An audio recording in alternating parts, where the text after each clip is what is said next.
I know you guys missed me. I'm back this week. What's going on, everyone? Welcome to the Home Theater Hub, number 68. Since the guys messed that up last week, I had to get that in. Uh, I did watch the show a little bit. Yes, Rich, we are late, and it's because Ike's keyboard just took a crap on him. So he's trying to get his keyboard back up and running. But yeah, he'll be here in a little bit. So um, but yeah, I'm returning from my Disney trip. It was very good. Paul, Ike, thank you so much for allowing me to have that time with the family. Definitely appreciate it. I did try to join at the last minute, but literally as I sat on the couch in my hotel, uh, they signed off. So I did get into our little after show, which Rich, I believe Rich, Paul, and Brian. So thank you so much, Brian, for joining last week. Really appreciate it. He's fantastic theater. So what's going on, Paul? How are you, sir? See, I thought you didn't join because of the stark difference between 2 months versus 2 years of build time. Absolutely not. But when you're a carpenter by trade and you have people that can come in and help you, yeah, absolutely not. You know, very true. Yeah, I'm doing pretty good. I did an upgrade this week. I finally bit the bullet and upgraded my core router to the Dream Machine Pro. So Ooh. I have that, and yeah, it's amazing. It's pretty cool. It was a little bit of a pain because it was supposed to, since I already had Unify, it's supposed to put everything automatically over. And I mean, I was cussing like a sailor. And why did I make this purchase? I was so mad. Like, some of the simplest things are in the weirdest spots. But once I found them, once you found it worked perfect. And then I found out that the Dream Machine has built-in Protect as well, and I already had a Unify cloud gateway that has Protect and stuff, which is their security system thing. But I didn't have hard drives yet for the UDM. I'm going to have to buy those, and then I'll migrate all my cameras back over to the UDM and take this device off the... That'll be SSD, right? SSD hard drives? Well, there's a built-in SSD one, but you really shouldn't use that. You should just use regular, like spinning hard drives for mass, video, because you're constantly churning and burning, and everything hard drives included has obviously a read-write, cycle. You can only, just think of it like one of those little toys that you pop, that you push little bubbles the other way, right? That's all a hard drive is doing. It's just pushing bubbles the other direction. You can do that a lot, right? But eventually that thing breaks down. So, but yeah, they even make special drives for security. I'm glad that you're getting familiar with that. So when I do upgrade my network, oh man, dude, it is cool. I know who to call. You can do the router. You can do dual networks. Oh wow! So dual ISPs. Yes, and you can make them either failover or dual, connection, all in one. Yeah. So you can aggregate it. Yeah. Mm-hmm. Interesting. Okay. And I have a a USW 16 port max switch as well.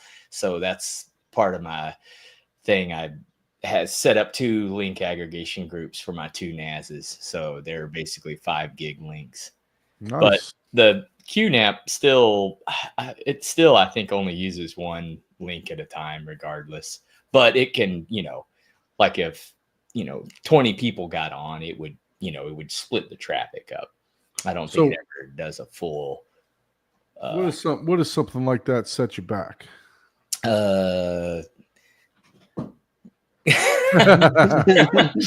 didn't know you had to answer to the other half. No, I don't have to, but it makes it funnier. I think I think that one was $5.99 plus tax. $599 or $5,099? No, $5.99. Yeah, no. Oh shit! I'm buying one tomorrow. That's not bad. Yeah, that's actually really good. Yeah, I'm pretty sure that's what it was. Let me verify, because it's not bad. No, and then what it can do, OMG, it's amazing, dude.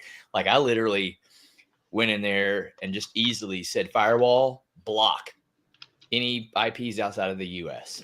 I'm just like, I just add them in there and just like, oh wow. So 0, you're gonna have the VPN over here to even attempt to log into my stuff now. Wow, that's crazy. Because before people were hitting, like Plex has been hacked before, the QNAPs have been hacked before, like all of your devices get hacked, right?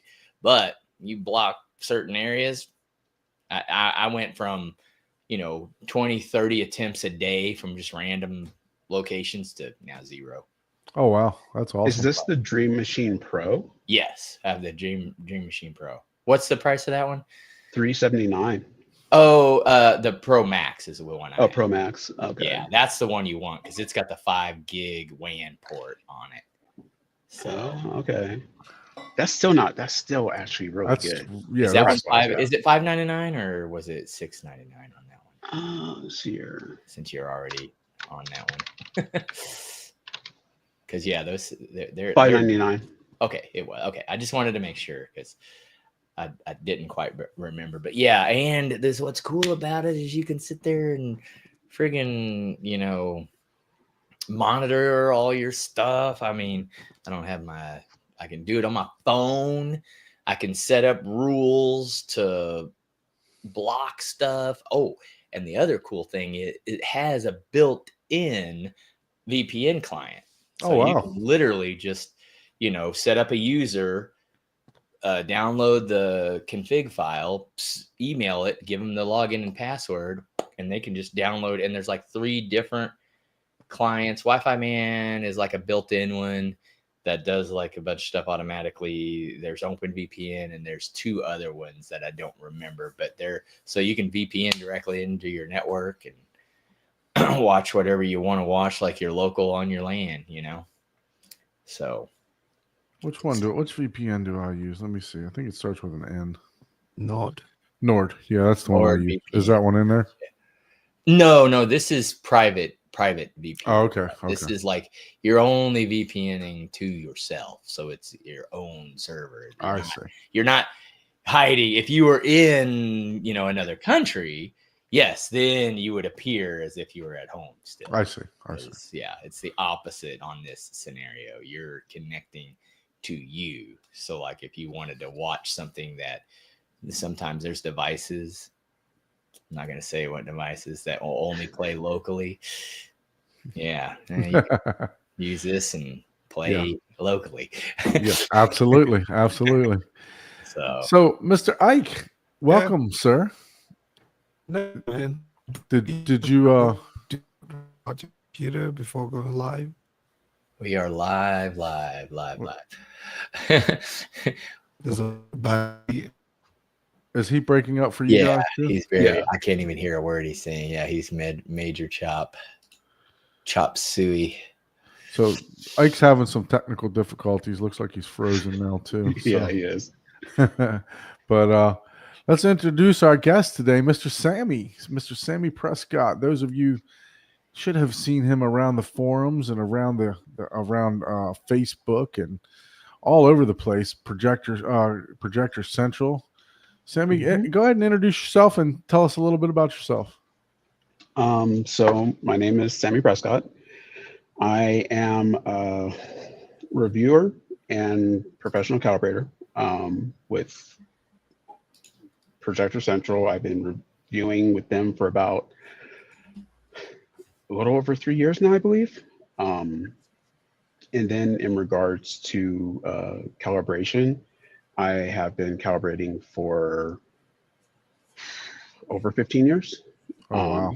So I've been doing it a pretty long time, long enough that I've seen a good amount of stuff and seen things improve, seeing kind of where things are going. And nice. It's fortunate enough to put me in a position to work in a lot of cool rooms, work with a lot of cool companies. So I do that. Those are actually not my real profession, though. My profession is I'm a QA software engineer and a Scrum Master. And I've been doing that for over 18 years. Wow. So what is a Scrum Master? What is that? A Scrum Master really is who enforces and tries to follow the agile development methodology. So you have different types of development. Like you can do, like the old school method would be waterfall. So like say something were being built, it's going to be built from start to finish. And then once that is fully complete, then you have what effectively would be a release, where if you have agile, you work in smaller sprints, what we call them sprints, to develop something that's going to add value. So you would say, okay, I'm going to have this feature that's going to be developed, and I'm going to deliver it in chunks that adds value with each delivery. So there's a certain like methodology when you are developing that way, and a Scrum Master basically kind of enforces that with the development team as well as product management, QA, and that's what a Scrum Master actually does. I see. So Big Jack says he's a Scrum Master certified, but I'm a product owner now. Yep. Product owners are like my arch nemesis. They're always trying to like push something in, and it's like, nope, you want something in, you got to take something out. And it's like, well, can't we just, maybe fit it in here? It's like, no. So that's basically my job. I see. Yeah. So what got you into the projectors and into home theater? It looks like you have a nice home theater there. Is that are you actually in your room now currently, or is that a backdrop? No, it's my room. Okay, yeah, it's actually my room. What got me into home theater? So I always liked televisions. Like that's kind of, I guess, where it started. Always watching movies, watching anime, playing video games. And my uncle, he used to work for Sony in Rancho Bernardo at the plant. So we always had like, Sony TVs and whatnot.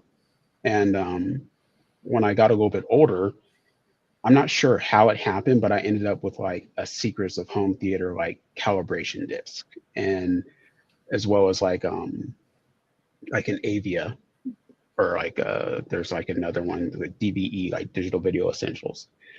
So I ended up with those, and I was just really into how something worked. So I would start, playing around with TVs and different like receivers. Like there's very like unique things that kind of caught my attention. Like I used to be huge on Pioneer. Loved Pioneer like when I was super young. And the only thing I wanted was like a Pioneer receiver. So I ended up eventually getting a Pioneer receiver. And just over time, it just kind of continuously built up into, well, I want to get this next. Well, I want to get this next. So like, I think I was in my 20s and I had one of those huge like remotes that were like this big with the touch screen and like the hard buttons. Didn't need it, but I thought it was cool. And it was more like the tech part of it that drew me in. And then as I kind of progressed and got older, I started to I started to learn more about different types of technology. So at first, like I didn't really think of like a TV as being like emissive or transmissive, like so like an LCD or a OLED or a plasma or something like that. That wasn't something I ever thought about. I just would go and look and say, oh, this looks great. I want one of these. And I'd eventually try to save up and, buy one. And it just kind of kept going, and it just never really stopped, honestly. Yeah, that's I think that's how a lot of us get into it, is just doing that deep diving down the rabbit hole of certain things like you're talking about there, getting to know the actual how devices work and everything else like that. So I Yeah, I think that's how a lot of us start the journey into a lot of rabbit holes, right? Yeah, that's sure. really what happened. Once, because I mean, my dad, he had like a huge separate system, and I would look at it and play around with it, play around with the EQ, had no idea what it did, but I'm just sitting there, just like flipping switches. Um, and then as I started getting older, it's like I want to know how this works, and that's kind of what drove everything, like knowing how something works and getting to experience different types of technology. And like I said, it really just never stopped. It just got worse. It just got way worse. You're like, oh, there's way more gadgets now. Oh no. Mm-hmm. Yeah. They always say curiosity kills the cat, right? Yeah. So Paul, what about you? What you been up to? I know you said that you did a slight upgrade to your network. Any chance to watch any movies this week? I watched The Gorge. The Gorge. I heard about that. Yeah, and everybody says it's like amazing. It is okay. I mean, it wasn't anything. To me, it was like, another one of these. see, I heard it was exactly what you're saying. I heard it was it was. Yeah, okay. It was not that it was bad, but not that. Yeah, it wasn't right. bad. It was just like, oh man, really? Like, Jesus criminy. Yeah, I heard that also. And I mean, it had a lot of potential, I guess, Yep, and I heard that also. That's a lot of movies, it's a lot of movies nowadays. It's like, oh, here's this storyline that's could be amazing, but it's just like, because like at the beginning, the intro and how it brought you in, it was like, oh, okay, this is interesting. And then they just unfolded everything like, oh, this is this. And then it was about something. Totally. Yeah, it sounds like they had the budget, but then they didn't have the budget, right?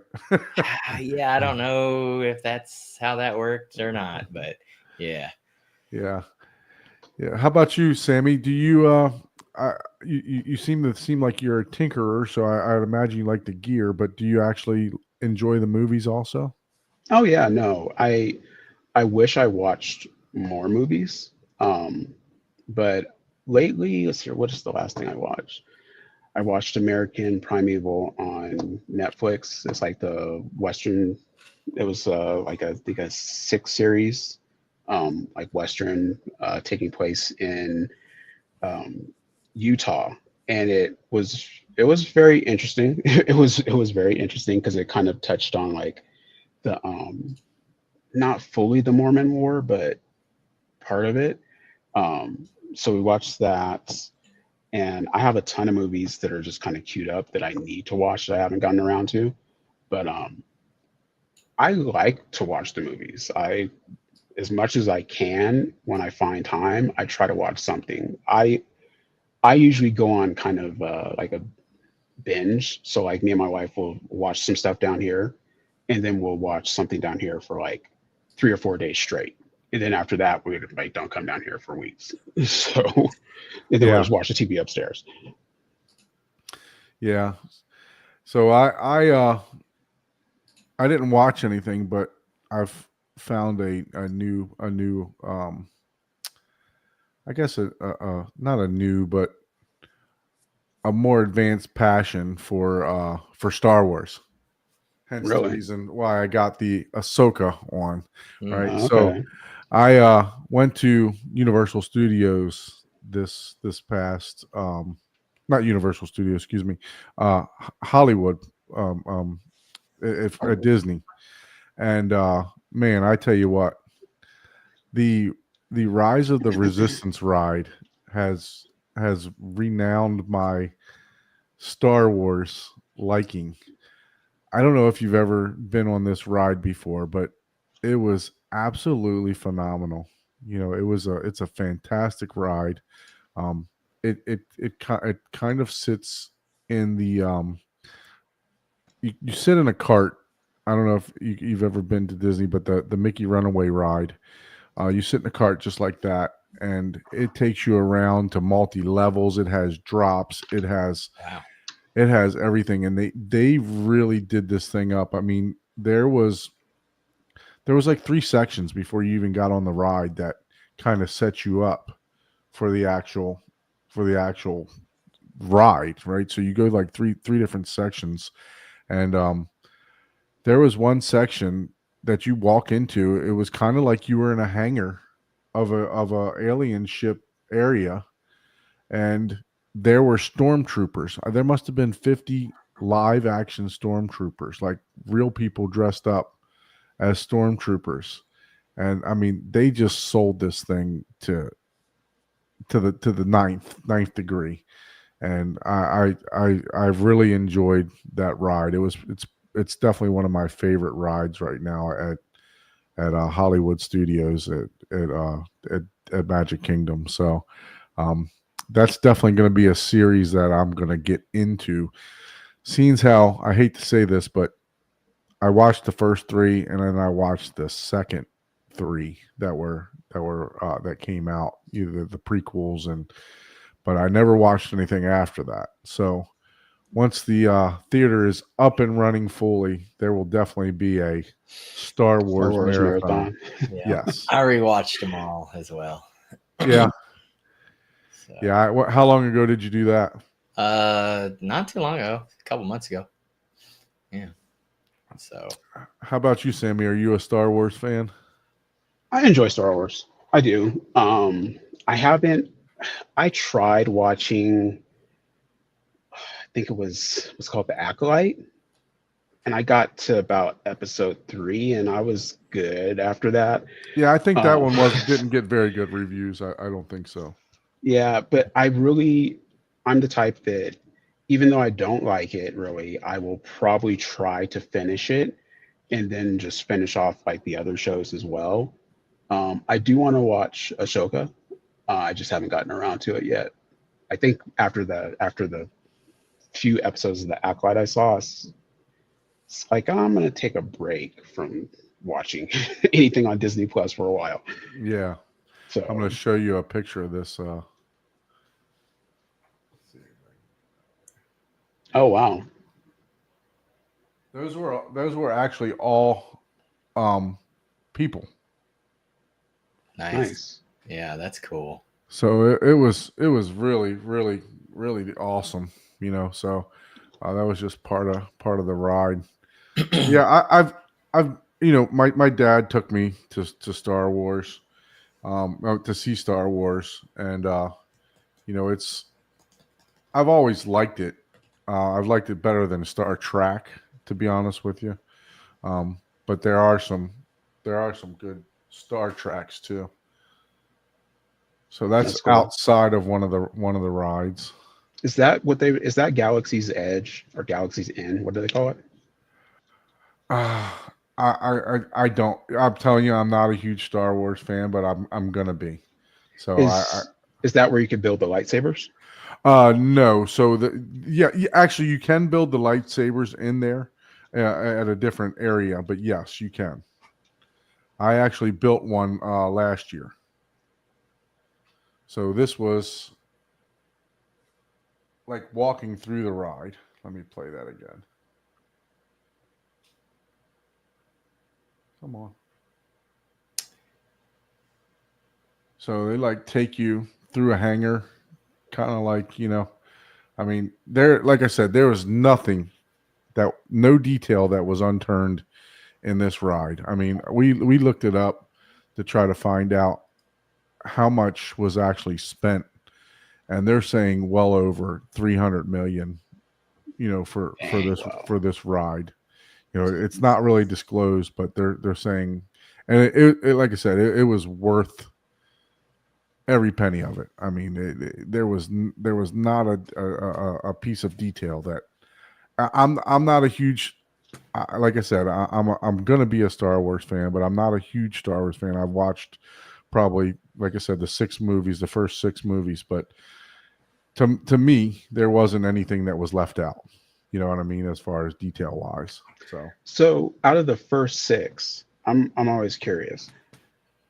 let's like disregard the last three because those don't really matter too much anyways. But let's say the first six. Out of those six, which are your favorite three? Three. Ooh.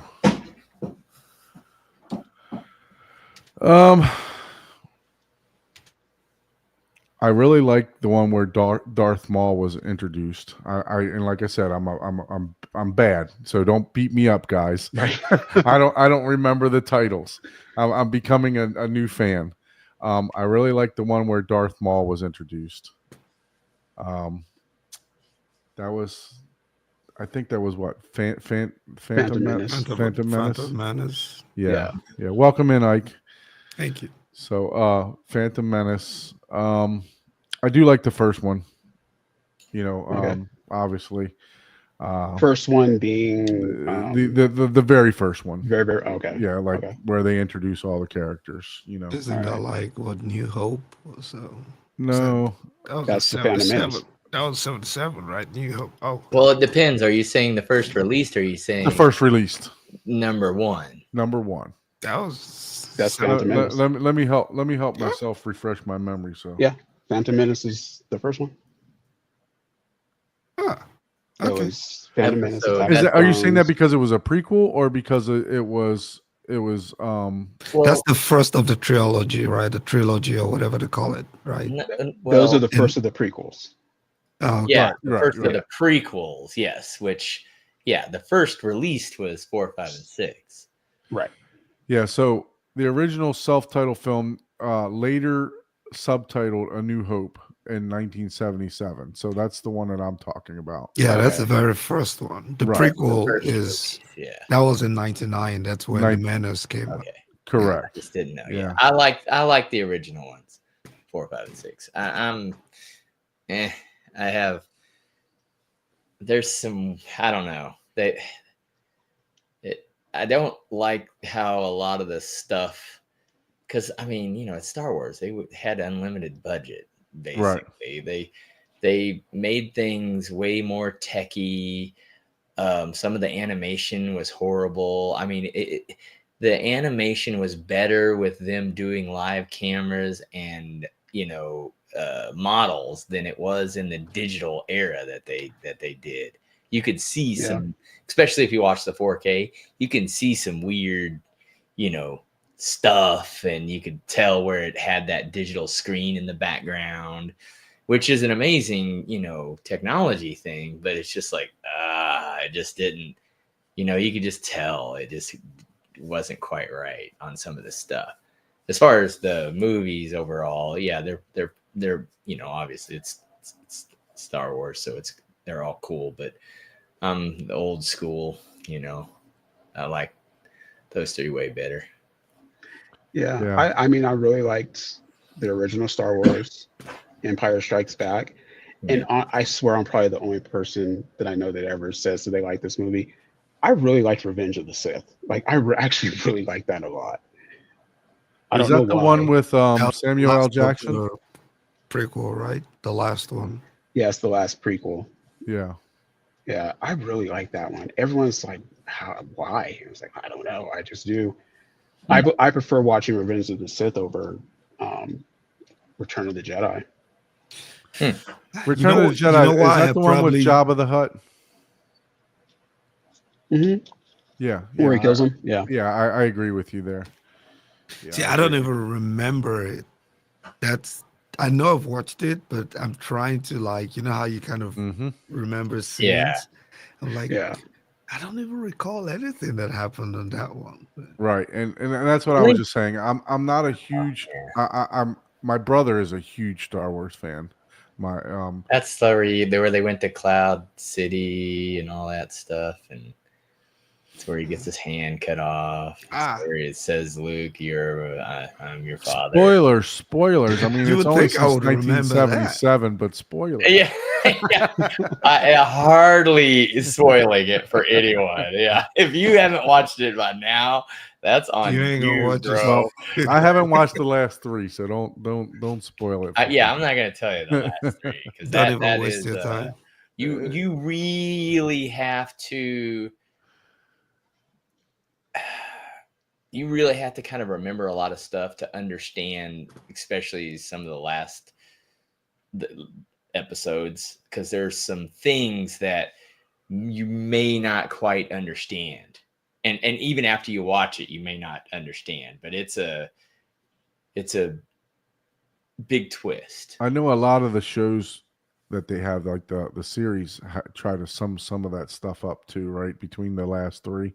Yeah, I mean, if you want to just watch the basics, you can watch the Family Guy episodes 4, 5, and 6. Those are pretty funny, but they're good. They summarize it pretty good. You also need to watch Rogue One. Yeah, that was a good one. That's and Solo wasn't bad. It wasn't awful, but you should probably watch Solo as well. Mm-hmm. Yeah, I'll definitely. I mean, I want to watch. I didn't watch any of the, like the what the Mandalorian. I haven't watched the any TV of those shows. Yeah, I haven't watched any of the. I watched that one. Falcon. That's it. I love the Mandalorian, man. Yeah, I heard that was really, really good and really well done. I need to get the Blu-ray disc, the 4K discs, man. Yeah, I heard that was really well done. Streaming that stuff, then cut it, man. Yeah. So what's going on, Ike? We didn't get a chance to introduce you because you were having some technical difficulties there. So how was your week this past week? It was good. Spent it trying to watch The Reacher. I need to finish that up. I watched a couple of episodes. So what's it, the third season of The Reacher? Yeah, third season. I watched a couple of episodes, and I think it's reached its shelf life because I watched. It's reaching. It is reached. Yeah, it is definitely reaching way beyond reach. They should probably just wrap it up after this one. It has reached the end of it. I see. So, but yeah, I watched the first 3 episodes. I got to the 4th one and I dozed off. And then I tried to rewatch it again. It just wasn't clicking. So I don't know. Uh-oh. Ike is having internet issues today. But man, he gets paused in the most flattering. If I pause, I'd be like this. He's like, I always, it's like every time he's just like this. I'm a distinguished gentleman over here. I'm just like, it's like what? Yeah, like, they'd have my mouth open and my eyes blinking. Yeah, exactly. That's what I'm saying. That's exactly what would happen to me. Oh, it's crazy. Man.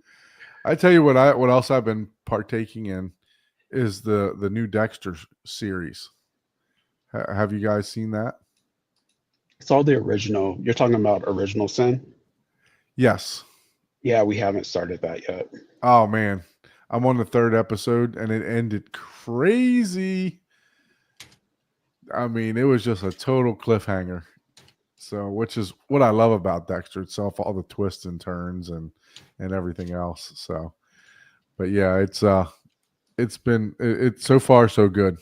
And I didn't think that they could do as good of a job as they did on the first couple seasons of the original Dexter, but I'm enjoying it actually. It's actually really good.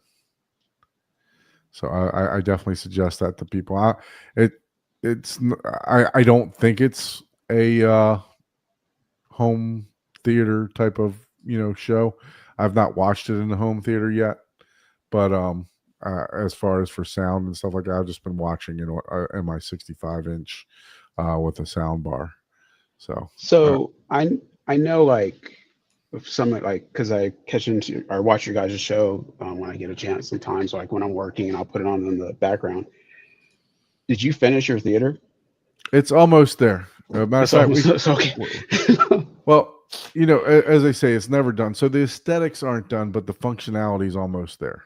Okay, because you said like you haven't watched it in a home theater. I'm thinking like you have to build it first. Yeah, exactly. Thank you, Sammie, for jabbing that one in there. I appreciate that. See, I like Sam. He gets straight. Yeah, that makes up for my stupid network issues I'm having right now. Oh man, yeah, no. So I did install all of the speakers. They're wired. They have banana plugs on them. They have so they're ready to go. All the subwoofers are in place. We'll take a quick look in there. But Amazon kind of failed me this week. You know, I was thinking, you know, hey, you can get our XLR cables in a couple days, right? Well, I ran Megami for all my subwoofers, and I didn't want to use different XLRs. So I know people are going to tell me an XLR is an XLR. Paul's already got that in his chamber, but I didn't say that. I like matchy, man. So I'm anyway, not against that at all. So I ran Megami for all the subwoofers, and I was like, you know what? Let me use Megami for the interconnects too. So I had to order them, and when I went online, and they were like a week, and I'm like, man, this is Amazon. What's going on? You know. And then I looked at some of my stuff. So what I did was I ordered the world's best. It's called World's Best Cable. Yeah, the WBC one. Yeah, so I used that, and that is actually using Megami wire. So I looked back at what I purchased, and then I not all of them though. Certain versions. Right. Some of them use Canary. Yeah, some of them you got to pick the right version. Mm-hmm. Yep. So I wound up purchasing the same ones that I did in a much shorter length, and as I was looking at it, you know, I found a 6-pack, and it was like, okay, it'll be here in 2 days. I'm like, well, great. I got 18 speakers. I got 18 channels. Let me order 3 of these.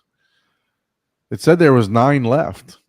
And when I clicked on 3, it said, oh, sorry, you'll get these next week. I'm like, well, it says it got 9. What's the difference between 1 and 3? You say you got 9 left.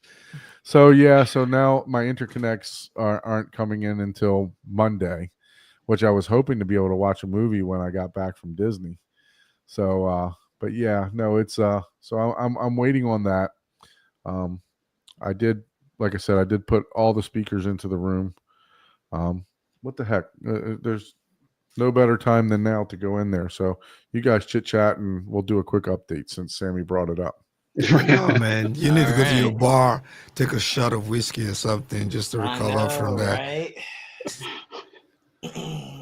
Big Jack says that you should have used the Amazon locker. You get them there faster sometimes. Yeah, I gotta drive. Not if you have to drive 10, 20 minutes to go to the locker. Well, but it depends on how many that particular seller had, right? If you're buying from maybe a seller that is not necessarily Amazon shipping it, Amazon itself, if they only have 2, they would have to coordinate to get you all the extra ones. So yeah. But come on, Don. We've waited for 3 years, man. One extra week ain't gonna hurt us.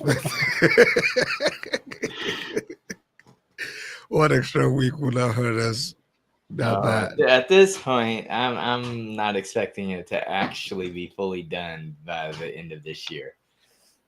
I will be surprised. You think? No. It has to be done, right? Well, he hasn't even started the aesthetics for the sound treatment. What is Young Wade talking about? Miniature transformer? That just sounds complicated, man. Yeah, miniature transformer balancing adapter. You buy a Trinov, which is already a transformer, and then you got to buy a miniature transformer. How many transformers do you need for your speakers, man? That's probably for the +4. For the +4, right? Yeah. To add the extra. Oh, the 3-pole XLR female. Yeah. That just sounds complicated, man.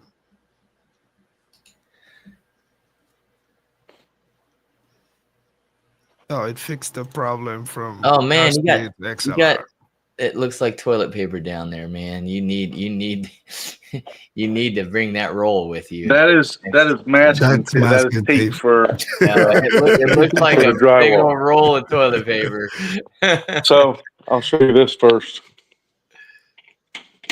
All right. So this is the closet that housed all my gear, and you can see all the spaghetti wiring here. So this is 18 channels of speaker wire, 4 channels of XLR, Jesus. 2 HDMI cables being ran. What else? There is a third HDMI cable. There's Ethernet, separate Ethernet. And I think I got a USB in here somewhere too. But yeah, this is the closet that used to be full of gear. So I'm glad to say that Wow. it is empty. Wow. That's a big step. Yeah. So here's my rack. It's pulled out so that I can start doing all the, that light is probably shining right in the way, but start doing all the interconnects and everything else. So Zapiti, sorry, that's going to be pulled out. I have a Denon old 6300 in here, 6300H. I'm probably going to pull that out until I buy another rack because I do have a 4th Emotiva. So that 4th Emotiva will go in there. That's actually sitting right there. Yeah, okay. The XP. So that'll go in for the, I needed extra amplification for the side channels. Yeah, but Lingdorf. Yes, Lindorf, yes. Have you done any anything with those? Yeah, I have one upstairs. Oh, nice. Yeah, I have a MP60 2.1. Very good. Hold on for a second because I'm having difficulty hearing. I'm going to try to see if I can connect my Bluetooth. Just switch off of me for 1 second. Okay. No problem. You're going to take you off solo mode. So yeah, Wade is asking the device above the receiver, the Denon, was a Lindorf processor. So that's what that was. So he's actually not going to have used the Denon. That was my dream processor before Trainoff became a thing. I mean, it's always been a thing, but before it became much more popular, you know. And now that they have the 2.1 board, it still makes it something I really want to try. I just love that brand. Is cool. Yeah. I like my Lingdorf. I wish the 2.1 had more inputs, but outside of that, I think in terms of like just aesthetics, I think it's probably one of the better looking processors. Yep. And it actually does really well for a room that doesn't have a lot of treatment because of how the room correction works. Yeah. But I mean, you can get that room correction in like a MX180, like a Macintosh, right? So it's not specific to Lingdorf, but it's good. Like it works. It's way more than I need for a living room, but whatever. Just kind of found his way up there. So yeah, they make. I mean, Lindorf. They make various.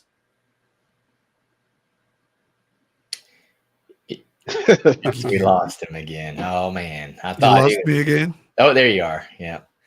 I don't know what's going on, man. Like, I've done all my bandwidth checks and everything looks good, but I don't know. I'm about to switch back to my Windows, man. I'm getting tired. Yeah, you might have to renew your IP address. You might. Yeah, I need to do a DNS flush or something. Yeah, yeah. Because I've had that happen before, where my device still holds the IP, but the provider, did something where they, released all the IPs, and so you basically running like a duplicate IP. Yeah, you wouldn't know, except you just have random problems, and then it's like, okay, unplug the modem for 2 minutes, and you plug it back in. Next thing you know, you got a new IP, and you're like, oh, yeah, crap. Yeah. Because you're not going to see it at the very end, But I've had that problem before. But yeah, if your speed checks and everything. Yeah, speed checks. Yeah, there was even a pending update. I completed that update, and then I don't know. I don't have any browsers open except for StreamYard, so I'm not sure what the hell is going on. All right, can you guys hear me? Yep. Perfect. All right, so there's walking into the theater. To the right, the bar. Yes. So I still got some tools to clean up in here, but here's something I think that I was considering actually covering this up, but I really think it looks nice. That speaker on the top's obviously not going to stay there, but I mean the REL subwoofers, the dual subwoofers in that spot, I really think I made a good decision on putting those there rather than the monolith. I mean they look really nice in this position. So yeah, and I have all the grills on because my son will Yeah. I don't think you can hurt the subwoofers, but you know, You don't want to chance it. That's for sure. exactly. Yeah. So got the Martin Logan there. There's going to be a bracket right here. I already got the brackets. They came in today, so they're going to be up there until I figure something else out to either hide them, or if I don't like the look of them, I may just go ahead and put in walls in for the rears if I want to. But over here, we'll pan over here. Got the Martin Logan sitting inside of there. And I plan for it to sit like this, because there's going to be a 2 or 3 inch panel, fabric cover that's going to cover everything. It's going to cover this window, and you'll see I kind of got some mix and match stuff. So I'm budget friendly, man. I'm just like Terrence said, I don't like paying MSRP for anything, right? So I bought these Martin Logans, which are in the cherry wood color. I bought those from Fauna for a fantastic deal. I got basically a 2-for-1 deal on those because I think each one of these side surrounds are priced at like $100, maybe even more now. So I actually got a really good deal on those from him, $500 for 2 of them. The amp that was out there, I actually bought from Shane Lee. That was still boxed up. I got that on a super deal. I have the Martin Logans. I had them in my living room. I'll show you my living room why they're white. But I had them in my living room already, so I'm kind of that color. But all this is going to be fabriced out anyway, so you're not going to see them. And you'll see here that's cherry color for my center. It's same exact Martin Logan. So I can turn on the baffle wall speakers here, lights here. Let me turn those on. Man, he needs a Unify wireless, man. Yeah, perfect Wi-Fi in that room.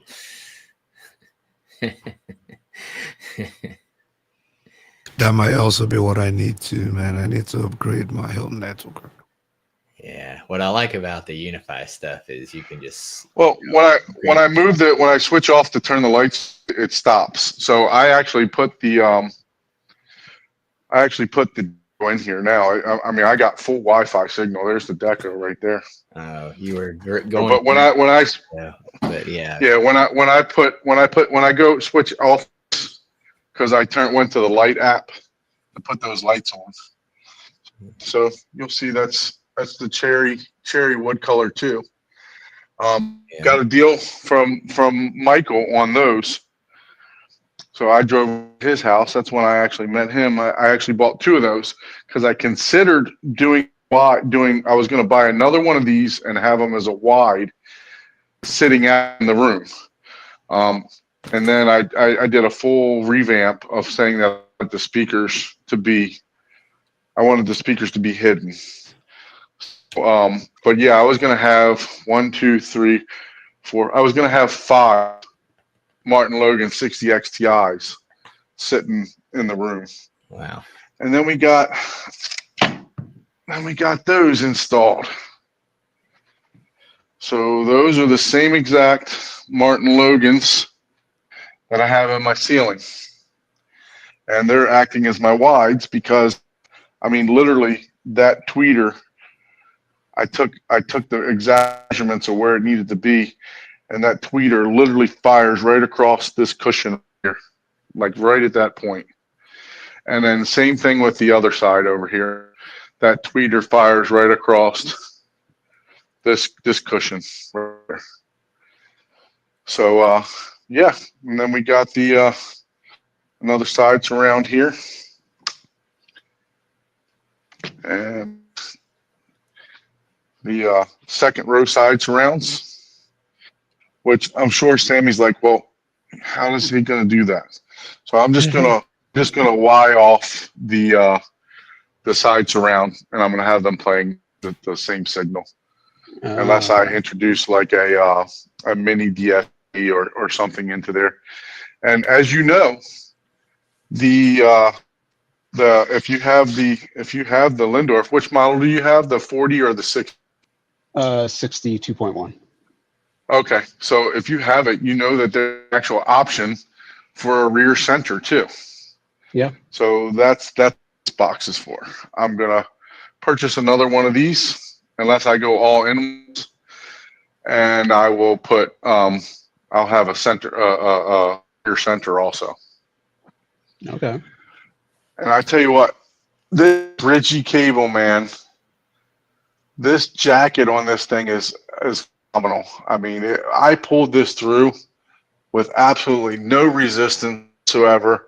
I pulled all those cables. I had to use cable in a brand new Smurf tube. Some of these cables that would not pull through. It was just some cable pulling was a lot harder than I thought it would be.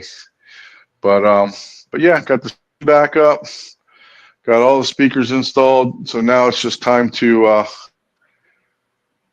start playing some movies, guys. I can't wait.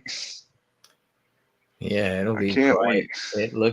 It'll be phenomenal. I can't wait to see what you're gonna do with your sound treatment and your lighting, because I know you've been pondering that for a long time. Yeah. I got designs in mind. Abe was helping.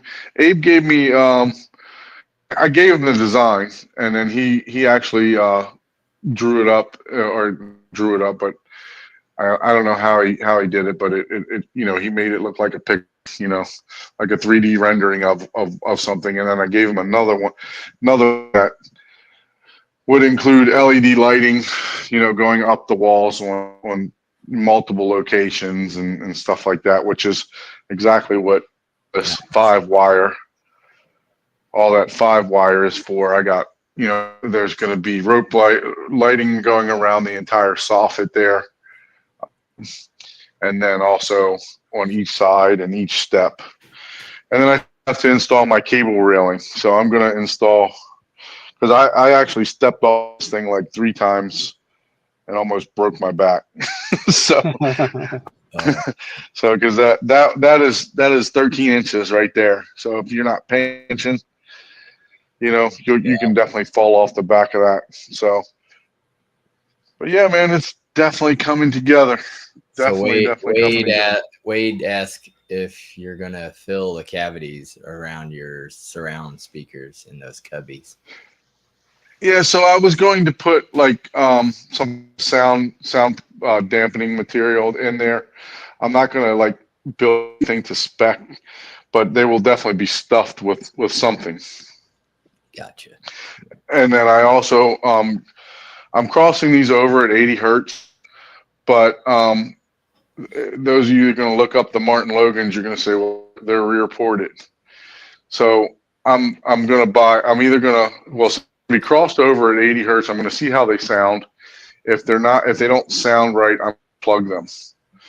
So that way, I don't have to worry about rear port. In the front stage, I think I can get them far enough forward that it's not going to affect it. And you see there's a pretty good gap there. I think I can get them far enough forward that it won't affect the port. But I think you're gonna hear anything over all those. How many 15s do you have? Subwoofers. Yep. Yeah. What? Yeah, it's eight 15s. 6, 8. Wow. Yeah, 8 drivers. Yeah. Wow. Yeah, that's a lot. That's a few. Yeah. So. And what's the near field thing? So the near field is still covered by the carpet. It's going to be right here. I never cut. Actually, I never cut. This is actually the baffle of the near field. So I cut one circle out, but my carpet guy couldn't wait on me to cut the rest of it out. So I have the amp. I have all the wires are ran. So eventually they'll get done. Just not at the moment. Yep. Sounds good. But yeah, so they'll be projection. So I have the NZ8 projector. Okay. So seems that you review the projectors, and what is there enough difference for me to go from the NZ8 to the N900? From an 8 to a 900, yeah. I mean, that's a pretty. There's enough difference. I would say so. What about from an 800? That's a little bit more of a lateral movement. I guess it depends on how bright you want to run it, but it looks like you're going to have a hush box anyways. So you could run it at basically 100 laser, and it's not going to really matter for you. Where it would come into play is if you didn't have something like a hush box, then you can run an 800 or a 900 or hell, even a 500, 700, because the way they change the laser fan curves. So you can run them brighter and they will be quieter than an 8 or a 9 or anything like that. Oh, so the newer 5 and 700 are quieter than the 900? Yeah, the 700 and 500 are quieter than the 900 and 800, and an 800 and 900 are quieter than an 8 and a 9. So basically how it works is they have fan curves, and the curves for like a 800 or 900.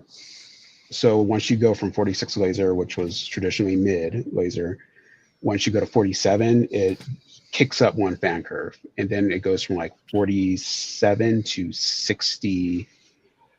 I think it's 66. It might be 64 or 5, but it's definitely like once you pass 66 for sure, and you hit 67, it goes up to the next fan curve, and then there's another fan curve after that, but it's a smaller step.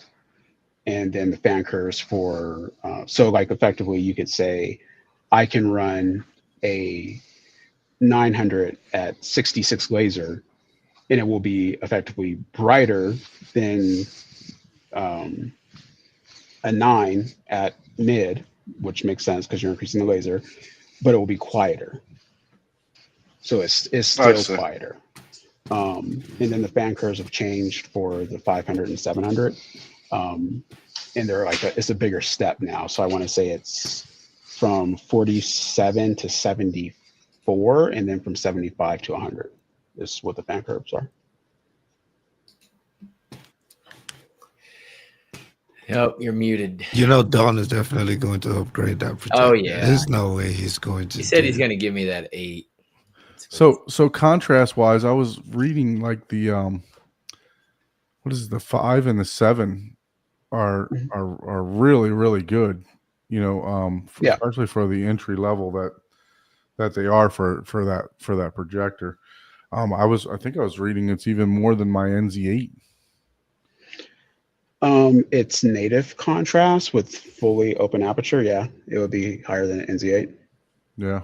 I mean, so the 5 uses I believe they still use the Gen 2 DILA chips, and the 700 uses the Gen 3. But they also have a different lens, and because it's in a new chassis, they also still have the high contrast optical block. So their contrast, like the jump from like an NZ7 and an NP5 to a 500 and 700 is pretty big. Like they are really good projectors, and price to performance, if you don't need the light, a 500 is probably one of the best projectors you can get. So now I need to upgrade my NZ7? No. To a 700? No one ever actually to a 500. No, I'm not anything, go to right? 500. I'll keep the same number to the 700. Well, I mean, I think that's part of the interesting thing about home theater. Like everyone kind of gets caught up into like the hype, Yeah. and they feel like they need to upgrade. No one ever needs to really upgrade, right? Yeah. No one needs anamorphic lenses. No one needs video processors, right? People shouldn't just be going out buying this stuff. Yep. If you feel that you are missing something, right? If you feel you need more brightness, if you're getting a bigger screen, things like that will determine if you need to upgrade. But if you're happy with what you have, just enjoy what you have. And we always say it on the show, right? There has to be a need, a problem you're trying to solve. Yeah. Right. Right. That's really the thing. It is. So I originally bought, I actually had an older JVC that I bought used, and then I bought the NX7. I bought that actually from Shane Lee used. And at that point, I knew I wanted to go 160, so I did buy the DCR, the Panamorph DCR lens, to help with the light output. And then it wasn't but a month or two after that they came out with the NZ line. Right. So you know the NX7 went bye-bye very quickly. And I purchased like literally day one release for the NZ8. So let me hear this again. So you upgraded your projector twice without having your theater built. I just knew that was coming. It's gonna be 3 times. I mean, the good news is that it out. I just had to the first projector that I purchased I got for $500. Well, and I tell you what, the price you upgraded. that thing is the contrast on that thing is actually better than anything that I got now. It's a JVC also. Yeah, it's one of the older ones, one of the first 4K pixel shifters that they had. Yeah. Oh yeah, those have super high contrast. Yeah. So it's like one of the first ones of those. I forgot the model number of it, but yeah, it's if I didn't need more light output, I'd be more than happy with that thing. Was it like a 540? I got it in this closet here. Let me see. Oh, he still has it. Oh yeah, I got it. It's going somewhere. I've been trying to talk the wife into because I actually have a 135-inch black diamond screen, one of the original black diamonds. I've been trying to talk the wife into let me put that in the bedroom. So I have 135-inch and the other projector. Oh my god! Because my throw distance and would only be like 17 feet, or 16 feet. So I think it would fill that black diamond nicely. So, but yeah, let me look real quick. Hold on. That is gonna be a lot of light in one room, man. Yeah, like most people. For instance, people will say like, "Oh, I want this projector, I want this screen, or I want this, or I want that," and a lot of people don't really fully think of like what that means to properly set it up. Yeah. So like you'll have people that say like, "Oh, I have a 160-inch screen or 170-inch screen," and they're running like a NP5, and it's like, what? Like, like why? Like, so it's the X70RB is what it is. Ooh, I don't even think I heard about that one. You know they have 2 different model numbers for each one all the time. One dealer and one public. Marketplace, yeah. Oh, that's an old one. Okay. That's how long he's been working on his theater. No, 2012 is when it came out. Yeah, that's not a pixel that's a few shifting years. one. I don't think. I think that's just a straight up 1080. No, actually, no, it is a pixel shifting one. Yeah, it's one of the first pixel shifters that they got. Yeah. Man, you've been doing this for a long time, Don. We're talking about building a home theater. not building a home theater. Yeah. Yeah, but to your point, Sammie, I think that's very true, right? You can have the gear, but you gotta have them to play together and play nicely, right? Yes. You can if your gear is not playing nicely together, it doesn't matter what the name is, what the brand is, you just have really good individuals that are not performing as a good team. Yeah, as well as it could. You know, it's Like one thing that comes up like sometimes when I write a review, because I have a 130-inch scope screen. I have a Seymour, or not Seymour, a Stewart Studio Tech 130 G4. That's what I got. And it's 130 inches scope. And I will, depending on the projector, sometimes I'll fill it up, zoom it out to fill up the scope image when I'm watching some content. Or sometimes I'll just display it as 16:9, which equates to roughly 100 inches. And some people will be like, "Oh, get a bigger screen." And it's kind of, it's not that easy. Like, if I went to a bigger screen because of how I made my room, because I have a drop-down screen, because I have a television behind it that I use as a confidence monitor, and it's super accurate, super bright. So effectively, I can watch 1,000-nit content that doesn't need to be tone mapped. That's the whole purpose of it. And that's there for a reason. So I have a motorized screen. By going with Stewart, with the Luxus case, I'm limited to width, which means I'm limited to the size of the screen that I can get. So people are like, get a bigger screen. And it's like, dude, it's not that easy. And they're like, what do you mean? And I tell them, it's like, okay, say I went to Seymour. Then I have to get a woven screen, which then factors in seating distance, which then if I can see XD from my seating distance, I either have to move my seat or I have to go with like Neo or like something that like UF, which means now the target luminance that I hit, I can't hit, which means I have to get a better, brighter projector, which means it's going to cost more. It's going to be bigger and louder. So it's like, I understand when people say like, do this, but it's like, yeah, it's not that easy. Like if you really think about how you're putting this stuff together, you should really be pairing your stuff with what you have, not just saying like, I want to get the biggest screen size or I want to get the brightest projector. It's like, it doesn't really work like that. And most people kind of miss that point. Yeah, we just buy stuff, off the hype. I always joke, I'm like, dude, as much as I want a Trinnov, getting a Trinnov means I have to upgrade my speakers because I'm not going to buy a Trinnov to come use on my cheap monolith AWOL speakers. Like, I mean, that doesn't even make any sense to me, right? So it's like, Trinnof's going to make them monoliths sing, man. Yeah, but still, it's still like, it's still like there's nothing wrong with having a $3,000 exhaust on a $1,000 car. I know, but it still sounds good. It still sounds good, but what I'm saying is, for you to maximize, you still need to, I don't see it as a single upgrade in a theater. Yeah. In my own theater, I feel like it will require. You need to be the first one with a multiple update, a Barco, projected on a painted wall, not even a screen, and then, I mean, look, I'm running a camo speakers, a Lindorf. It's not. I mean, my speakers aren't. I don't consider my speakers better than what you got in your thing. I'm running Martin Logan's. They're, I like the form factor of the air motion tweeter versus a dome tweeter. Yeah.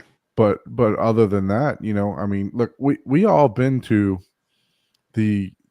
all the shows, right? We all know that once you get the processor sounding the way that it should, almost everything sounds really good. Everything almost sounds really good, right? So yeah, I wish I could tell people that, man. I really wish I could tell people that.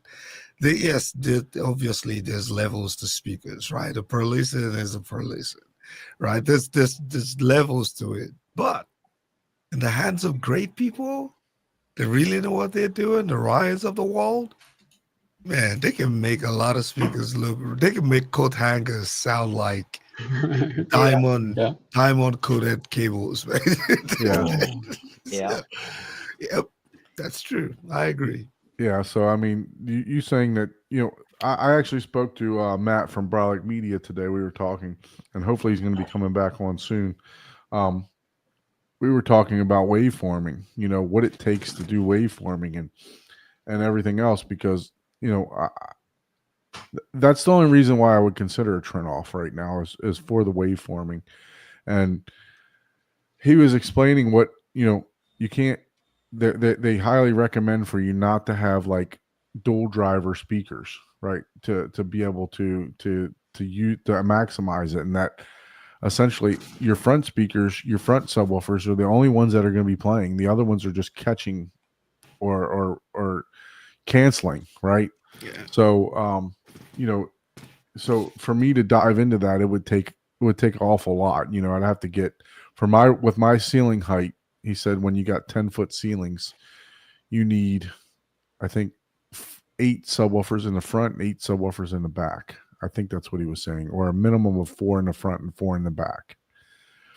So, it would take a lot, to get to that point, So is it worth it to me? I'm curious, for the waveforming, do they have to be stacked vertically, or can you horizontally stack them also? We didn't dive that deep into it, but I know he said he's set up some of them, and he gets a lot. He's starting to more and more. He's starting to get a lot of questions about it, but right now it's not, as much of the I guess importance to people, as YouTube would suggest right now. So, but yeah, at least for in his I guess experiences for just, but yeah, no, he's so I talked to him about it because I even considered, possibly because he's a dealer for turnoff, I'm not possibly even purchasing one. I would love to have one in the house to do some testing with it. Sammie, have you encountered waveforming or messed with it or anything like that? Yeah, I've been in a few rooms with it. I've obviously seen it at the shows. Been in, I think it was at least 2 rooms that had it. I mean, it's cool. Like I would never because I have a turn off also, and I wouldn't do it. Like my room couldn't even really accommodate it if I wanted to. The one thing I noticed about waveforming that's funny is that it's very easy to run a super high SPL and not realize it. Like you can have it so loud and it stays so clean.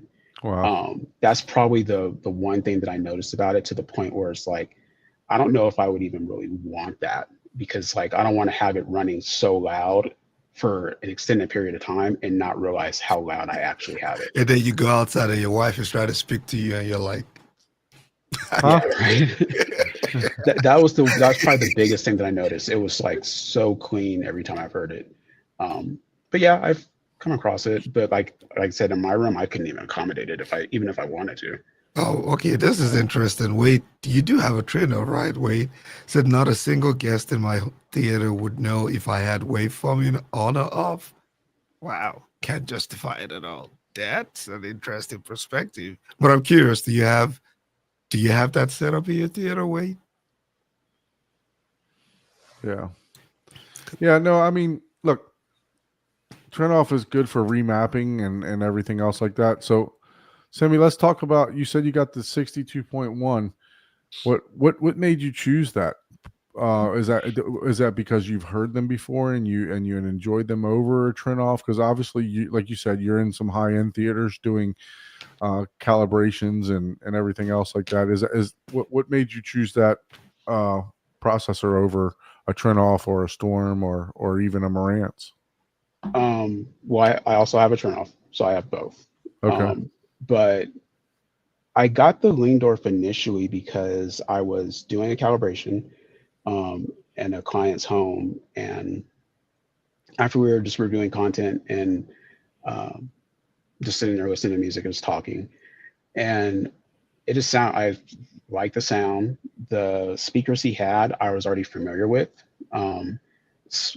Had made a very clean sound. He didn't have a lot of treatment in the room, which I was really surprised. I was expecting like a lot of like reflections or like high frequencies, and it didn't have any of that. So this is when I was in California, because I'm originally from California, and I knew I was going to move to Colorado, so I was going to build a theater when I got out here. So I started looking at AV processors, and then I reached out to my client and I asked him. I said, "What was the brand that you were running?" And he told me Leendorf. So I went around to at least 5 different dealers, listening to different processors. So I went and I listened to Trinov. I didn't listen to Storm. I listened to a Casablanca. I listened to Leendorf. I listened to a Datasat. And the one that I always kept circling back to was the Leendorf. And then when I was trying to think of how I wanted to put together the room and I run different cables, the Leendorf had an HD base T built in. So that also was something that made me interested. Even though I wasn't 100% certain I was going to use it, I like to have that option. So then I ended up getting the Leendorf. Loved it, had no problem with it. At first it was an MP60, and then they probably 4 or 5 months after I got it, they came out with the 2.1. Right. So I talked to my dealer, and basically he helped me sell it off, and then I just bought a 2.1 and used that for a long time. Well, not a super long time, probably a few months. And I then decided, because one of my speakers is not in an optimal position, like it's over too far, like it actually needs to be where a walkway is technically. Right. And it's like, this is somewhat of a problem. So then again, coming back to getting things that you need to fix a problem, it's like, what can I do to fix this? Yeah. And pretty much the only solution was getting a Trinov. So I went and bought a Trinov and then moved my Leendorf upstairs. And that's kind of where I'm sitting at right now. Like, I don't really see myself, there's really nothing else to upgrade to for audio here. So unless I decide to just say, oh, I'm going to buy a Storm to replace my Leendorf, I think I'm pretty much set. Yeah. So what amps were you using with the Leendorf when you had it? Audio controls Savoy G4. Okay. Yeah, which I still have, but I hate this hobby. I will probably switch them out, most likely to an Amplitude 16. Yeah. Right. Yeah. Is that what you're really using for the Trinov, or? Yeah, that's what I would use for the Trinov. Upstairs, I'll still probably use just the. So for upstairs right now with the Leendorf, I have a Avalon G4. Mm-hmm. So what's your experience with Room Perfect? Do you enjoy what it does? Because I'm actually going to take measurements before and after Room Perfect, with and without treatments. Because right now you saw how my room is. I have no treatments whatsoever. Now the walls are filled with R30 insulation, but there's still obviously a lot of reflective surfaces in there, but I can tell you, when I go into that room, it's quiet. It's already deadened. I can tell that it's already deadened. Right. I put insulation. I probably put like R30 insulation between the 2 floors also. So there's probably 12 inches of it. Maybe R30. Yeah, maybe R22 or something like 28. But there's about 8 to 12 inches of insulation between the 2 floors. Yeah, that room is dead, man. And and then but like I said, I before, when I used to be able to hear the cars go by outside, and now I don't hear anything. Yeah. And I don't even have treatments up yet. Yeah, you got a Trinov. Yeah, you're sound isolated, but the room is still right. The room's reflective. Still yeah, reflective. You're definitely cutting out all the noise floor. That's good. Much lower. So Room Perfect it works well. You still have to have, I don't want to say it doesn't work with any room treatment. Like, you still have to have room treatment because there's some things that obviously it cannot fix. Right. Absolutely. But the biggest thing I can say with Room Perfect is that it looks, if you look at the manual and try to do what the manual says, it usually doesn't come out well. Like there's actually a specific way to use it and measure it. Like if you just try to do exactly what the manual says and reach like say 90% or 95% room knowledge, it might sound like shit, honestly. And it's because of you need to measure the room with the mic based off of how sound radiates through the room. So it just tells you to point at random places. Right. Don't do that. Just don't do that. That's a bad idea. You can do it in a few areas, but you really want to have the room knowledge you want it to have is how room reflects in your, or how sound reflects in your room, not just randomly. So like you want to, for instance, put the mic way across the room in a corner, pointing it in the same direction as like your speaker's headed, right? And see what happens when it bounces off this wall. Like that's how it works. Once you get that, works pretty well. Doesn't take long to measure. Pretty good results. I'm not a huge fan of how it handles subs personally, but it's good overall. I see. Yeah. So I actually took my Lindorf when I bought my speakers. I took it up to Michael's house and we hooked it up in his theater. And it took about an hour to get to 90. I think we got to like 98% on that thing. It took about an hour to map out the whole room. But I can tell you that he didn't even have a lot of treatments at that time. He didn't have any treatments in his back. You know how he's got the cove where he's got all his speakers. He didn't even have absorption or anything back there yet. There were some treatments, but there wasn't a lot. Nowhere near like what he has now. And we were getting 3D sound in there. I mean, there was when you played Ready Player One, and the guy's like sliding, collecting all the coins. Literally, the coins bounced across my feet, and Michael and I looked at each other and was like, "Did you just hear that?" So it was really cool. It was something that I hadn't heard with any other processor. And I went and I've heard prior to that, I've heard several Trinoffs, and not that Trinoff is bad or anything like that. Maybe they just weren't tuned very well in those particular rooms, right? Maybe it wasn't calibrated correctly. But that was the only processor that I actually heard 3D sound on. I've had Marantz, I've had Denon, I've heard the HTP1. So yeah, I mean it was one of the first times that I actually got spatial audio around away from the speakers. So that was what, part of it that really sold me, because when I was reading reviews, that's what the reviewer was saying, that they were getting a lot of spatial audio all around them.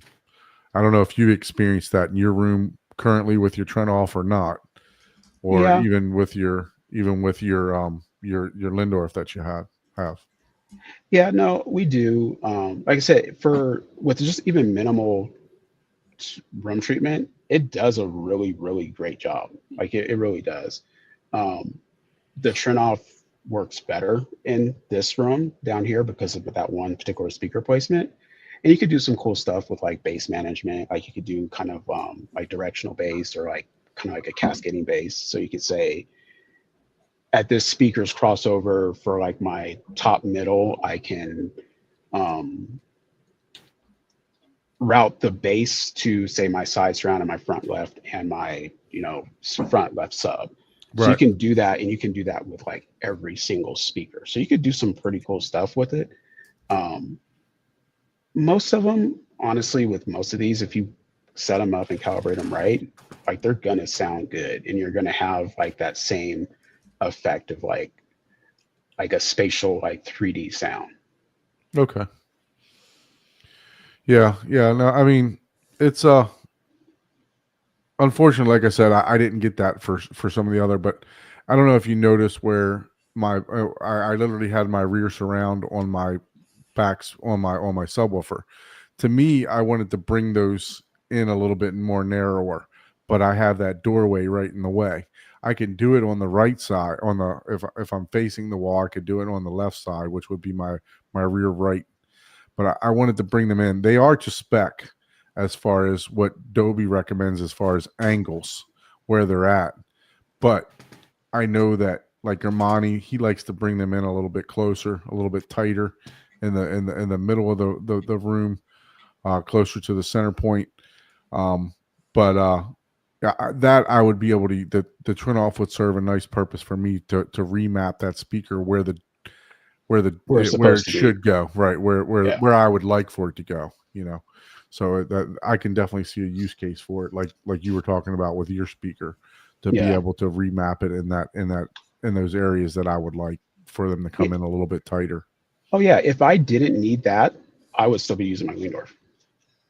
Like that's the only reason I bought it, because like I had a problem and it's like, well, I need to fix it. I can't block off this area. What am I going to do? And right. So were you? What were you? What was the issue? Where it's just a panning issue? No, it was literally just the wrong. So it's in the wrong location by about almost 1.5 feet. Mm-hmm. So I guess in pans you would hear it is one, but things that should be taking place in the rear right were coming from like almost like right here, and it's like, hey, that's a problem. Like I know that sound's supposed to be over here, and you could somewhat localize it. It's just like localize it. Plus, like when you notice a problem, no one else can notice it sometimes, but it's there. It's one of those things too. So yeah, but you'll keep going back to it, man. Yeah, I will. Yeah. I don't actually notice it now at all. Like I don't. Like it's not even an issue. Yeah, because you solved the problem, right? Yeah. So do you have the 32 or the 16? I just did a 16. Okay. Yeah, I just did a 16. Yeah, I think I would go 32 if I just because I know I would want to add more subs, and let it control everything rather than using like a DSP or a mini DSP or something like that adding on. Right. So, because right now I'm at 18 speakers, and 4 subwoofers. So I'd be right there at the max. I couldn't add any more subwoofers. What's the price point for the 16 right now? Gosh, around 20, if I had it to do all over again, because just like Terrence talked about, he's allergic to MSRP. I got a really good deal on my Lindorf, and I had a really good deal on the Trinoff, and it was only like a $2,000 difference. Ooh. So if I had it to do all over again, would I do the Trinoff, or that I don't know yet, because I've not heard of the Lindorf in my room yet. But just because of some of the capabilities and the expandability of the Trinoff, I think I may do that, because they gave you extra channels. It's the Lindorf isn't modular, right? I mean, they have compartments on the back of there that I actually reached out to them and said, hey, you got some extra bays back here. What are you adding speakers? Are you adding this? And one of the reasons that I actually purchased the Lindorf is because I emailed them and I asked them about IMAX Enhance. And they said they were going to be adding it, but at this point, I still don't think that it's been added. I thought it has. So I could be incorrect, but I didn't think that it was added in yet. Let me see. There's also the buy once, cry once. Because right. I mean, at this point, once you're spending the money on a Lindorf, you're not that much from a Trinoff. Yeah, exactly. Right. Yeah, the price point is not that different. Yeah. So they're showing the 2.1 at 15 grand right now, which I can promise you I didn't pay close to that. So let's see. Just trying to look at the codecs. I don't think they have it yet. Dolby Atmos, I just see DTS, DTS Oro and 3D. Oro 3D. Yeah. Oh, I thought they had added And it. that's the 2.1 version, so it Right, didn't correct. come with it. Yeah. And you, Sammie, did you not get the email when you bought your Lindorf that you could send it back and they could put the 2.1 in for you? Yeah, I did get that, and I was considering doing it, but the turnaround time, like there was this weird window of when you had to do it, Mm-hmm. and then like the turnaround time was going to be super long, so I was like, screw it, I'll just sell it and just buy it. Right. It'll be quicker. That's true. And it was, because if I had to try to do that, it would have took quite a while. Oh, really? It wasn't cheap either. I think there was like $2,000 to do it. Yep. So it wasn't very cheap. And honestly, I thought about doing it, but it's like, okay, do I really need it? The only thing that I'm going to need 2.1 for is gaming, right? Mm-hmm. Do I really need that feature? And I thought about doing the same thing, but shit, now 2.2 is coming out, right? Yeah, I mean, you could, so true, you really would only need it for gaming, but say for instance, if you had, say you get an Envy Extreme and you wanted to use something like Motion AI, then you could do 4K 120, for instance, on that. But outside of that, you really wouldn't have too much of a use for it. Okay. Yeah. I mean, I have the Lumigen Radiance Pro, the 4242. Yeah, I have. What do I have? I think I have a 4242 as well. Yeah. So I was actually talking to Jim today. So he's actually going to join us on the show in a couple weeks. So that'd be cool. A little teaser for you guys to look out for that. Yep. He's going to join us on the show in a couple weeks. But I was speaking to him today. I was just curious about, because I know the Lumigen, some of your cheaper HDMI cables, they run a little hot on voltage and stuff like that. So it tends to affect some of these processors that you're putting in the line. So I was just reaching out to him to talk to him about, what should I use, and if I should even incorporate 2.1 cables in my in the system, if it's going to affect it or not, because technically, like I said, I don't need it. I'm probably going to run. I'm going to use the Lumigen as a switcher for the Apple TV, the Kaleidoscape, the Arvolution, and the what is it? Apple TV, Kaleidoscape. Oh, and the Panasonic 9000. And then I'm going to use my Lindorf as a switcher for the two gaming consoles, the Xbox and the PS5. Yeah, that makes sense. So, either that, I did run 2 HDMI cables, so either that or I'll just manually switch them if I really want the 2.1, because I actually ran 2 HDMI cables I ran the Bridgie, which is the ISF rated 48 gigabit, ran that, and then I ran the monolith fiber cable too. So both of those are ran.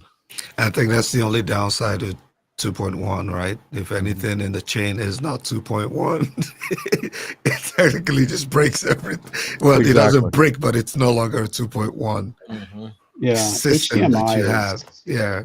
Yeah. We need a better solution to HDMI, man. DisplayPort does something. DisplayPort. Step up. They need to step up. We need this guidance. I think DisplayPort has a length problem. From what I understand, it's just the cable length, for DisplayPort. From what I understand, I could be incorrect on that, but they've had enough time to refine DisplayPort. It's just like HDMI. It has correct. You have to do power, fiber optic power out. Same thing. Yeah, so there is a limit, but I mean, so the bad thing about HDMI, so you have, it's either pin 18 or pin 19 is a 5 volt. Yeah. And that pin can either not deliver 5 volts, it can deliver over 5 volts. So you could have a brand new cable, say it's running hot, it's delivering over 5 volts, and it just die, right? That completely sucks. But then when you start doing super long links and you have, say, like an active optical cable, excuse me, an active optical cable, what will happen is, because there's copper in it, if you run a super long link, it can lose the transmission for HDCP. So you can get like HDCP errors. Like HDMI is just like the worst like connection standard. I watch Ryan and Jonathan all the time. And, you know, Ryan works for Mad VR, and he's constantly. I think HDMI is his arch nemesis. So oh yeah, no, it can be really annoying, man. Yeah, dude. I was doing some measurements, and I left the dongle, the HDMI dongle, that was HDMI to USB-C, not powered, just this, plugged into the end of my HDMI cable, and nothing was working. Because right now how I have it working is Jessica just uses the Apple TV remote. That's it. It turns everything on. It controls everything. The Apple TV remote. That's all she needs. So it's super easy. It just wouldn't work. I couldn't figure out what was going on. And then I finally had to rewind. I mean, I worked on this for like a couple hours, and I realized what the fuck? Like this, like it's just because of something plugged into the end that's not even, what the hell? Wasn't even powered up or anything. I was just like, you have got to be kidding me. Because I got so frustrated. I was like, all right, I'm just going to troubleshoot this thing. So I unplugged every HDMI cable and just the, Apple TV, and it worked. I was like, wait, what? And so then I was like, okay, what the hell is going on? And then whenever I plugged in my RU, I labeled it RU cable. Yeah, I just had that plugged at the end. And I was like, wait, so you're telling me an Apple product HDMI to USB-C cable broke the Apple TV? I was like, oh, the irony of that one. Come on now. I remember you talking about that. Yeah, it's finicky, but unfortunately, there's no getting away from HDMI because it's everywhere, right? We even want more of it, right? What they want. Nobody buys an AVR processor without enough HDMI ports. So I think we avoided the chat as much as we could so far today. So let's say hi to some people in here. Yeah, I thought you did that at the start of the show. So Big Jack, thanks for joining. Scott was in a little bit earlier from Base Brings Us Together. I think he's got a show coming up at his house pretty soon. Of course, Paul and myself and Ike are in the chat here. So Wade we Young, got Wade Raf in the Cave. chat, Raf Cave in the house. So thank you for that, Musan. But yeah, thank you everyone for being in the chat. All good people. John in the chat. So hey, Big Jack, we need to get you back on the show, man, so we can talk about. You've been doing some crazy improvements in your theater, man. Yeah, we definitely got to get. You recently got a train off too, man. So we need to get you. And Wade too.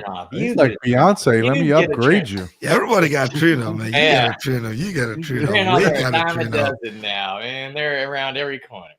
Jeez. It's like, was that like a price drop or something that I missed? Yeah, we must have missed the sale day, right? 99% off. Yeah. Man, so what do we got started, Ike? What we got? Any questions? Let's see. Yes. Wow, this one is interesting. Oh, sorry, I clicked on it. Sorry. Okay. I have dual SVS PB 3000s and dual Yamaha SW 100s. Uses near fields. Planning to update them to PB 2000. Shall I use them as near fields or four corner? Should you use which ones now? The PB to that 3000 or the dual Yamaha? Which do you want to use? Yeah, which one are you thinking about? Personally, I would, if you have a sealed room, I would cover your four corners. Your four corners, right? If it's a sealed room. And then if you still want to use the Yamahas as near field, and you really, this is one of those things where it's free to try. So do whatever you like that makes you have your best experience. But you just go by the logic. If it's a, you know, a standard enclosed room, 4 corners is always, or 4 mid-wall points is always the best coverage for the most consistency across all your seats. I mean, a Trinov will solve the problem, but a subwoofer crawl is way cheaper. Yeah. A subwoofer crawl is way cheaper than the Trinov solution. So try that first. Yeah, try to move things around, kind of play around with it. Move them around a couple times. Unfortunately, there is no answer because every room's different. They just like my room, like it's open concept, so that's the only real reason I have near field is because, well, I mean, because depending on the size of your room, if you have dual PB 3000 and then dual PB 2000s, hey, you might have everything covered, and then you just need the near field. But if you feel like you're not getting it covered, then you might want to put the Yamaha. I don't know what the SW100 is, but they're just basic, like pole. Yeah, but they sound like 10-inch subs or maybe 12-inch subs. Yeah, you can put them on the corner, but yeah, move things around. Try the subwoofer crawl. Don't let anybody walk in and you doing that. But so, Sammie, how are you running your subs? So, guys, just to give you a heads up, Sammie's not going to be doing a tour. He's got some stuff in his room that's under embargo that we can't show. So, I always have something. Right? Yeah. So he won't be doing a tour, but we can talk about his theater though for sure. What are you running in your room? I see some stack stuff over there behind you. Is that your rack there? Yeah. So that's my rack. Like this, a tour, like you're pretty much actually seeing it. Like it's not that big. So that's my rack. That's actually just an air purifier, like that black thing in the corner. But I have, let's see here. In this room, on the wall there, I have a 77-inch S95C for now. That will change in a few months, but for right now it's the 77 S95C. And I have a Stewart Luxus Studiotech 130 G4 scope screen that comes down in front of it. For all my speakers, I'm running Paradigm, Founders, 100H. C-Big in the house. C-Big is running Founders too. 90C for the center. I didn't like what they did with the Founders for their smaller speakers, so I'm actually running Prestige 25S. And then I haven't figured out what I want to do with the top ceiling speakers right now, so I'm just using like some prime elevations, but I have 6 of them. Okay. And I have 2. Technically, I have 3. I just don't have enough time to install the 3rd one. But I have 2 right now, PSA S2112, so the 21-inch subs. And just some room treatment, stuff like that. A JVC NZ900 with the DCR lens. On a 135. Yeah, that is super powerful. Yeah, that thing is burning holes in that screen. Oh yeah, I have it set right now. So I have a bunch of different profiles, but I have it set right now where the main one that I use for like my HDR viewing is 174 nits with like 37,000 to 1 contrast. Wow. So how many foot lamberts would you think that is? Oh God. I don't know, probably like around, what is it, like 60 something? Let's see. So let's talk about the DCR lens. I know obviously you have it because you have a scope screen. But do you see a major, like it claims, like a 1/3 difference in the light output? Is that measurable? The difference is measurable, but it's not what they claim. Okay. Generally, you're going to see between 18 to maybe 23% increase. Generally, it's going to be around 19 or 20. Like you're not like good. You know? I mean, Oh yeah, it's still great, but like people they'll say, oh, you get 33% more light. It's like, no, you don't. It's because the way they measure the additional pixels that you get that are now on your screen, but that does not actually equate to real light that's measurable. Yeah, what you're saying. So let's see here. What else? So my rack is basically audio control for my amps, Savoy G4s. Then I got a lot of Wattbox stuff because I'm a dealer with Snap. Trinoff, Oppo 203, bunch of Kaleidoscapes, like 2 different servers, and then a Strato C. Then I have like one of those hidden panels where I have like my Apple TV and some other stuff in there. Okay. My networking, a PS5 Pro that I don't really use, but is there. Arvolution Player One 8K, Lumigen Radiance Pro, and then a MadVR NV Extreme Mark II. So I'm going to put you on the spot with those two. Pros and cons for both Lumigen and MadVR. Okay. So pros, they're both generally going to do the same thing. They just take different routes to get there. Okay.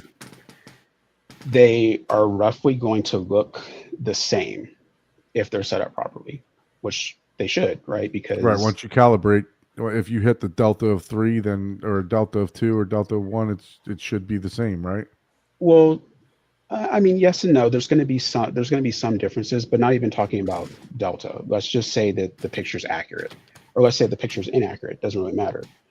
How it's going to visually look is generally going to be the same as it should, because it's only processing the video for like doing like nonlinear stretch or dynamic tone mapping. Now, dynamic tone mapping, there's going to be some differences because of how they each do it, but ultimately they are going to look more similar than dissimilar. Price is probably one of the biggest differences. With the Lumigen, you can get like, I think it was the 5386, I think it is. That's like their highest end one. That's pretty expensive. But an NV Extreme Mark II is more, right? So price is a big delta. But then you also have to look at things like size. Like this is like a Mark II NV Extreme. That's like 4 rack units. For you. Yeah. My Lumigen's 1, right? So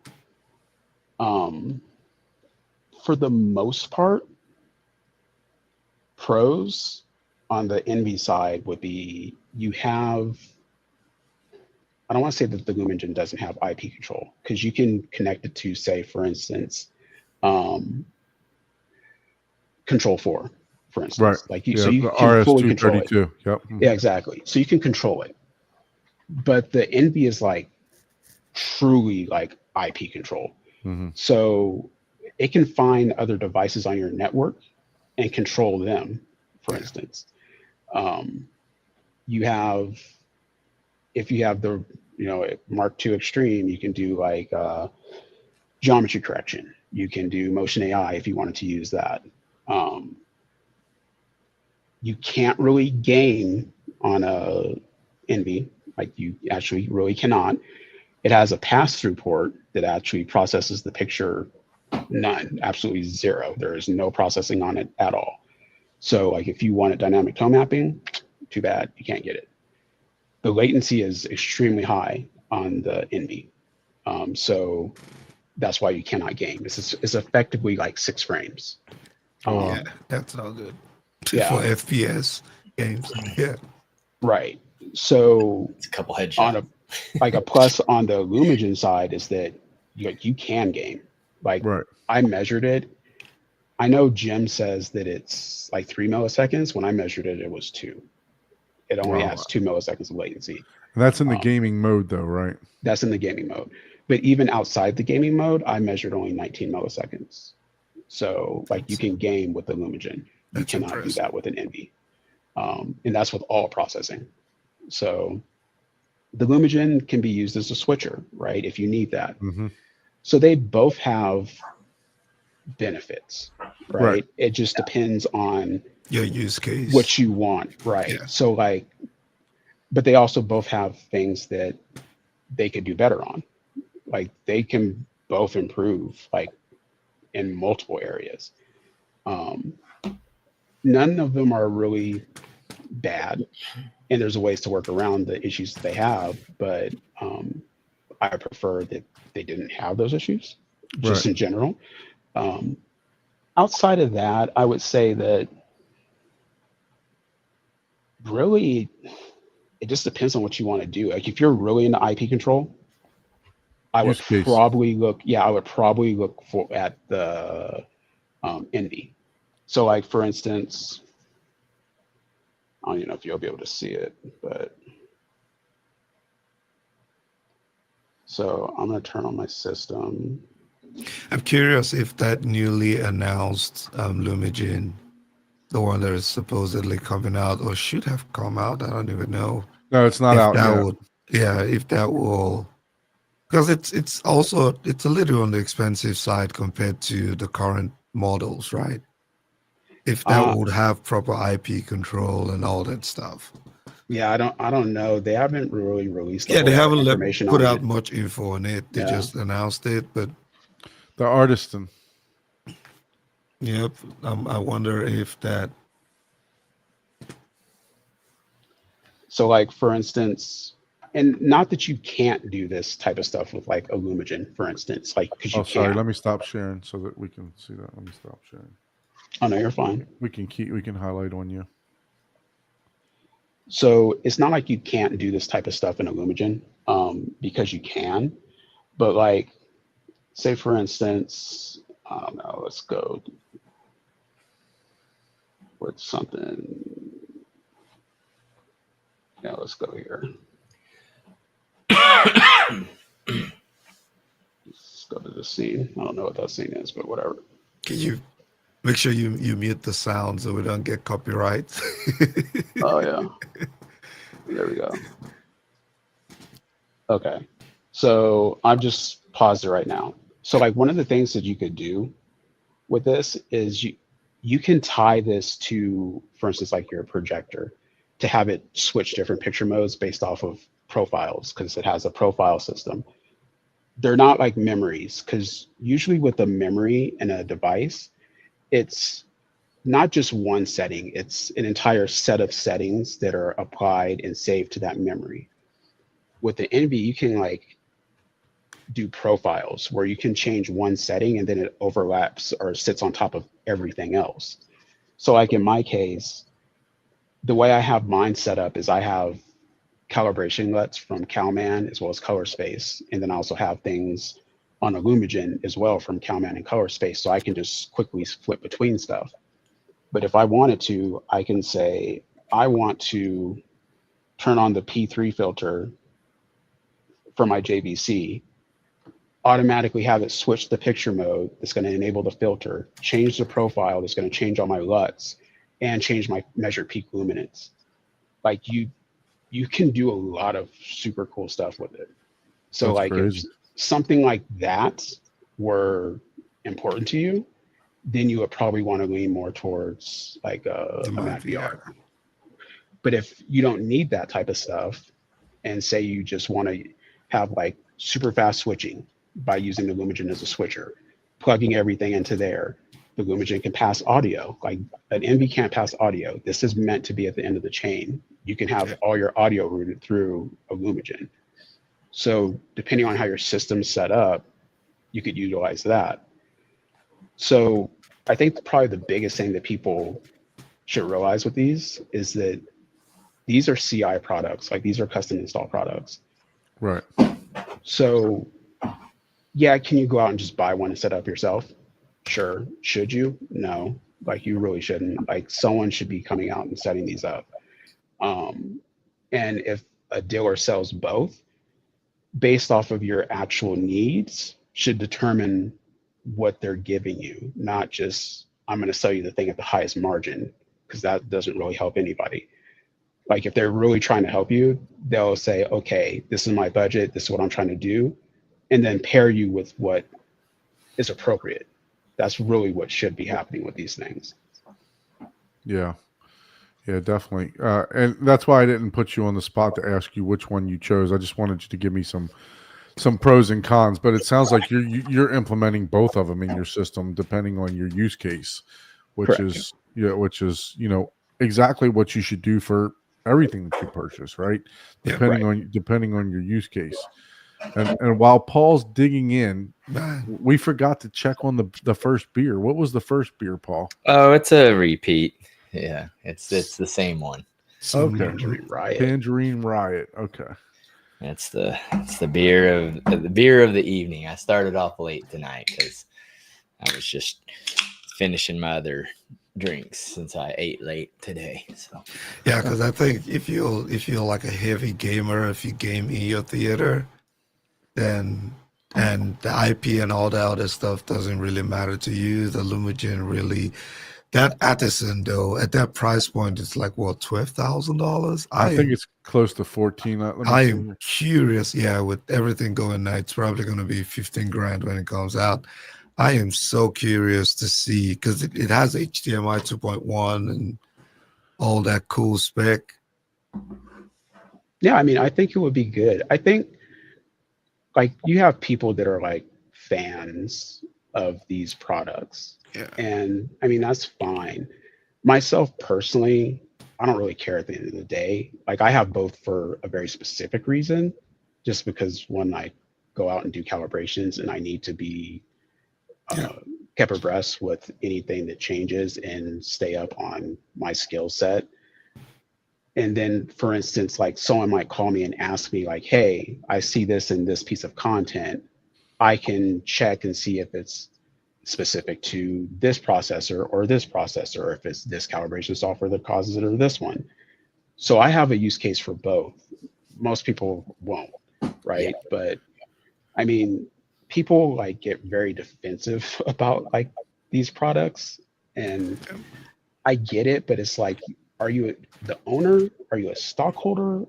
You're not. It's like, then, you don't own shares in this company. Like why you? I mean, look, we know that there's. Why are you going to war for something you don't even own stock in, man? Like, it's wild, man. It is. Grown men. It's like, well, I mean, men on Facebook fighting over. That's natural, I mean, something that lightning can knock out in 5 seconds. Like, come on, man. but I'm still of the mindset, like people ask, is the turn-off worth it and all this stuff? I'm like, if you don't know the reason why you need one, then you do not need one. That is always going to be my answer. Yeah. So here's worth is so subjective. Like, I've seen people go up entire trim lines in cars for literally one feature. Mm-hmm. If that person wants that one feature, then it's worth it to them. Yep. Absolutely. Yeah. I've bought in certain models of motorcycles for the custom color. Right. It doesn't drive any better, it's like, I mean, sometimes they upgrade the suspension and stuff, but for the most part, you're not using it, you're not using a motorcycle like that and it's upgraded stuff on the road, so sure, if you're a track day rider, but for most of the parts, it's like you're not even using 99% of those features. And that's the same way with audio and video and all that. It's like, I'm going to be getting more subs, but it's just going to be for fun. And it's going to be for, showing off and getting, smirks and whatnot, it's people are going to be like, oh, wow, that's crazy. That's it. It's not because I'm like, oh, look, this is how I watch my movie at 140 decibels. Yeah, I mean, ultimately with both of these products, no matter what someone gets, they're not getting a bad product. Like, they're a good product. They do this. They are effectively trying to do the same thing. They just take different routes in how they're going to do it. Right. That's really what it comes down to. Yeah. That's what you wanted to hear, Tom. All right. Well, not that I wanted to hear that. I mean, obviously, well, not obviously, but some of the people that don't know, but I would say that if you're not a tinkerer, that the Mad VR might be the way to go, just because the GUI is much easier to operate and go through. Yeah, Lumigen is to do something about it.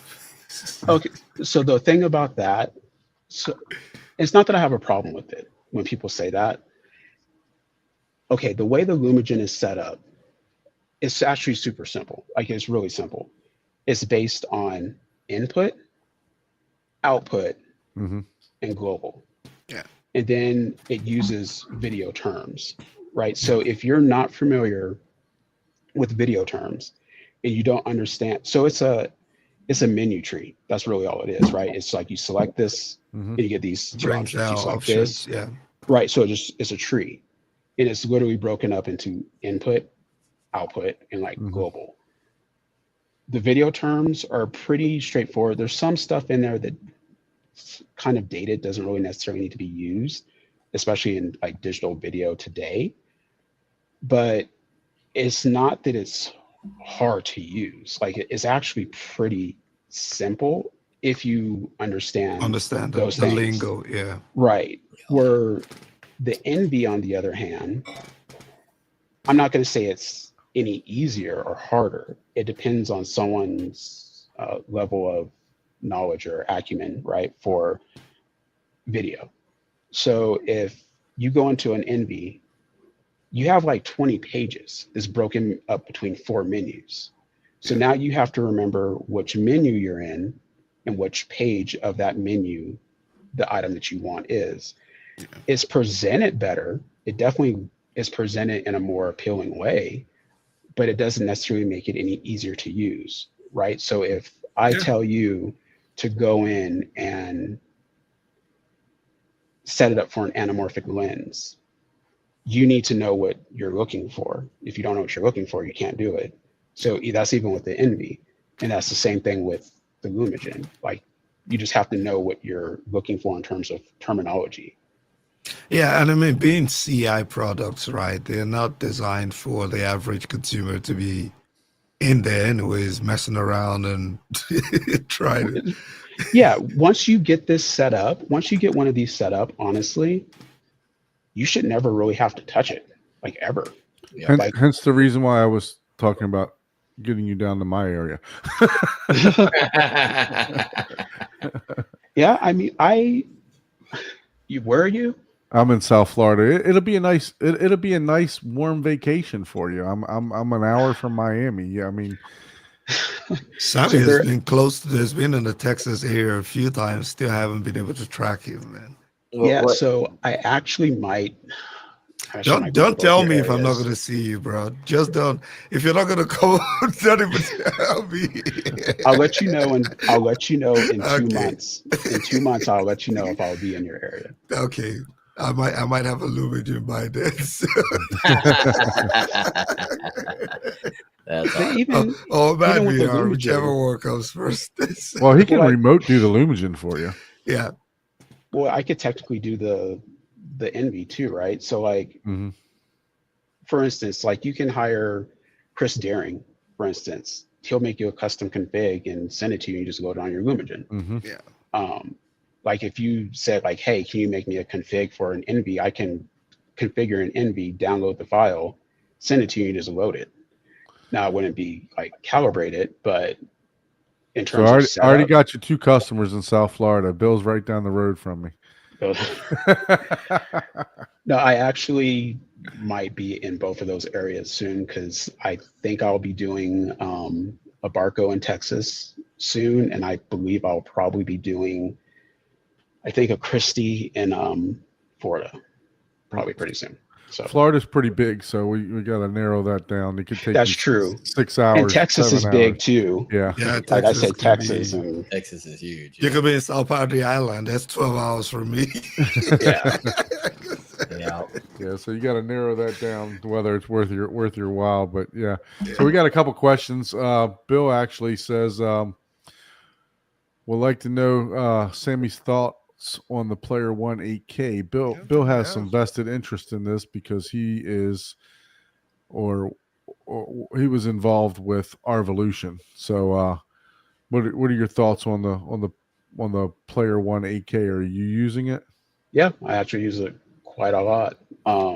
So I primarily use Kaleidoscape, but like so you have a Kaleidoscape Dawn, so like you have the disc to digital. There's some things I'm just not going to rebuy. Like there's just no way. So all of that content, especially things like 3D and stuff like that, got put on the Arvolution. So when I do a lot of my reviews, a lot of things I use the Arvolution for. That's mainly one of my main sources. I generally use an Apple TV and an Arvolution for my reviews because I try to make it kind of make sense. Yeah, like it's like, okay, I'm not going to review this $2,000 projector with a Kaleidoscape. Can I? Sure. Am I? No, it doesn't make sense. Like someone's more likely to pair this with an Apple TV. Yeah. Yep. So I do use the Arvolution a lot. So those of you that don't know, we didn't even touch on this yet. Shit, we only got like 20 minutes left. Sammie, he does reviews for Projector Central. So those of you that don't know, let's go back over to here. So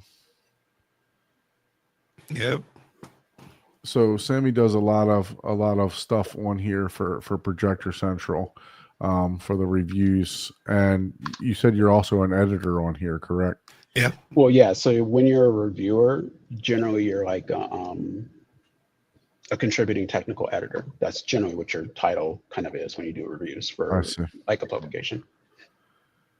So how do we know which one's your reviews? Or do you have multiple reviewers on this platform? Yeah, there's multiple reviewers, but like say for instance, if you click on the Valerian, because I just reviewed that, and then just click on my name. There you go.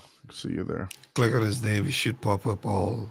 Yeah, I'll just pick up like everything. Ah, very good. So what you think of the Valerian? Is it all the hype that it says that it is? I don't read his review, man. He wrote one. I know, right? I know. Like, what the hell, man? He's sitting there looking right at it. So, but it's good. It is actually a very good projector. For like go. the class, so you guys can go read it now.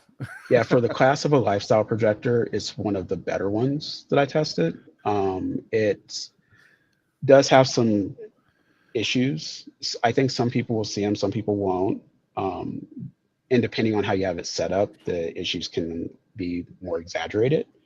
But the biggest feature that they kind of go over is their EBL, which is their enhanced black level. It does cause some color shifting. And I see it. It's one of those things that once you see it, you can't unsee it. That can be improved, but disregarding that particular issue, it is actually a very good projector. Very nice. It's not, I don't think it's the second coming like some people try to make it out to be. Yeah. But honestly, today, most projectors are pretty good. Like, if being completely honest, most projectors are pretty good. Like, you have to, it's hard to find an actually bad projector. There are some out there, but for the most part, they're all generally pretty good. It's just some are going to excel in some areas versus others. Gotcha. Like I just did the Epson QL 7000. That's a great projector. It's honestly, I think it's probably one of the best projectors Epson's made in a long time. Not to say that the LS 12,000 or the QB 1000 weren't good, because they're very good. But I think it's better than that. It's just one of those things where it's like not everyone can accommodate a 10,000 lumen projector. Right. So that's not that one there. Yeah, that one hasn't been posted yet, but okay. Yeah, I already finished the review of it. So again, most projectors are pretty good.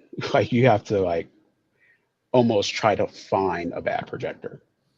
And again, bad is subjective. Like, oh, it has bad gamut coverage. Okay, well, compared to what?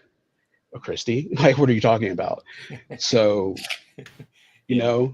like, oh, there's always going to be a trade-off, and there's always going to be something slightly wrong. There is no perfect projector. So Shane throwing shade over here. Shane don't know we got 68 consecutive shows. Oh hell no! At 9:30 on a Thursday. Our views will never match up to yours, Shane. Not, at least not in the next decade. So,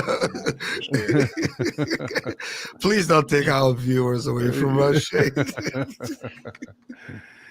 Yeah, no.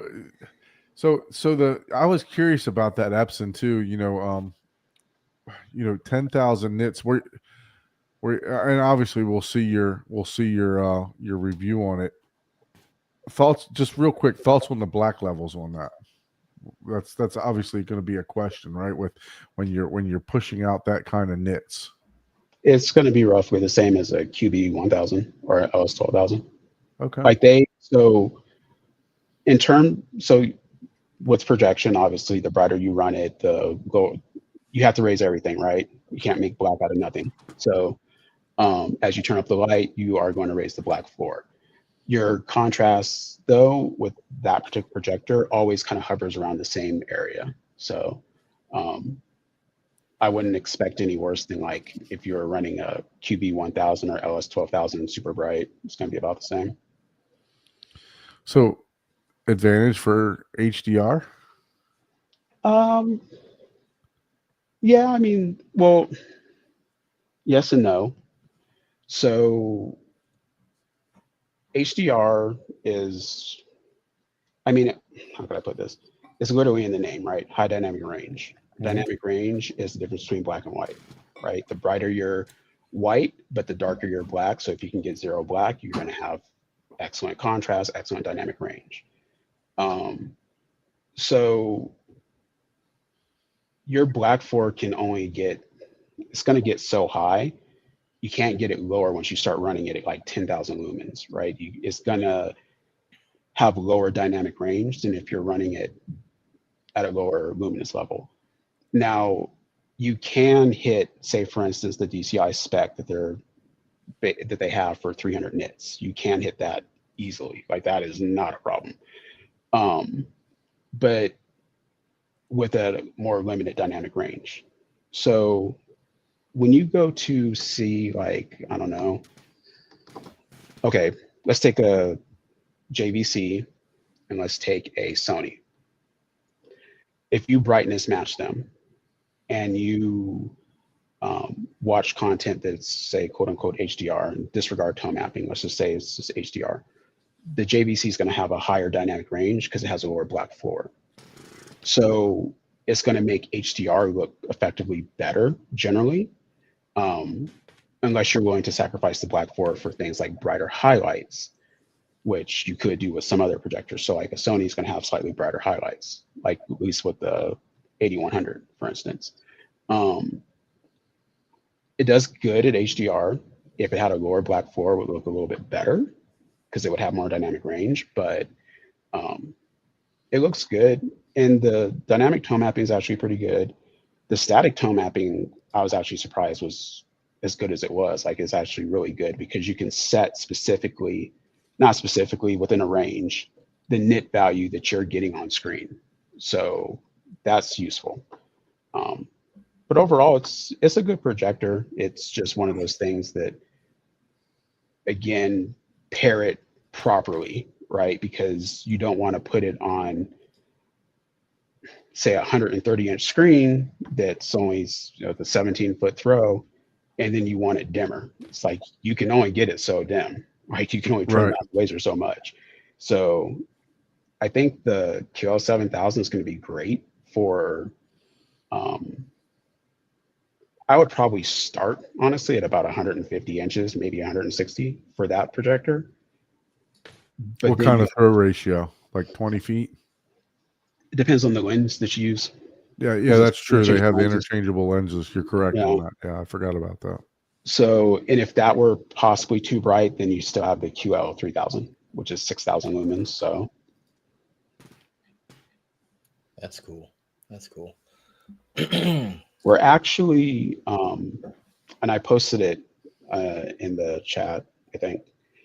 we're actually doing an event out here in Colorado on April. Or, I'm sorry, is that right? Yeah, April 4th, 5th, and 6th, primarily 5th and 6th, in Colorado Springs. It's going to be hosted by the Screening Room, and they do a lot of different shootouts and like blind speaker tests, stuff like that. They really focus on doing stuff by the science, and it's going to have, let's see here, excuse me, the Bravia 9, so the 8100, the RS 4200, the NZ 500, so the RS 1200, a QB 1000, a QVL 7000, and a Valerian Pro 2. And we're gonna, get them all calibrated and set up and do a comparison. And that's going to be Chris Deering is going to be doing some of it, and I'm going to be doing some of it as well. And then we're also going to have a part where we're focusing on the video processors with the Illumigent Animat VR. Nice.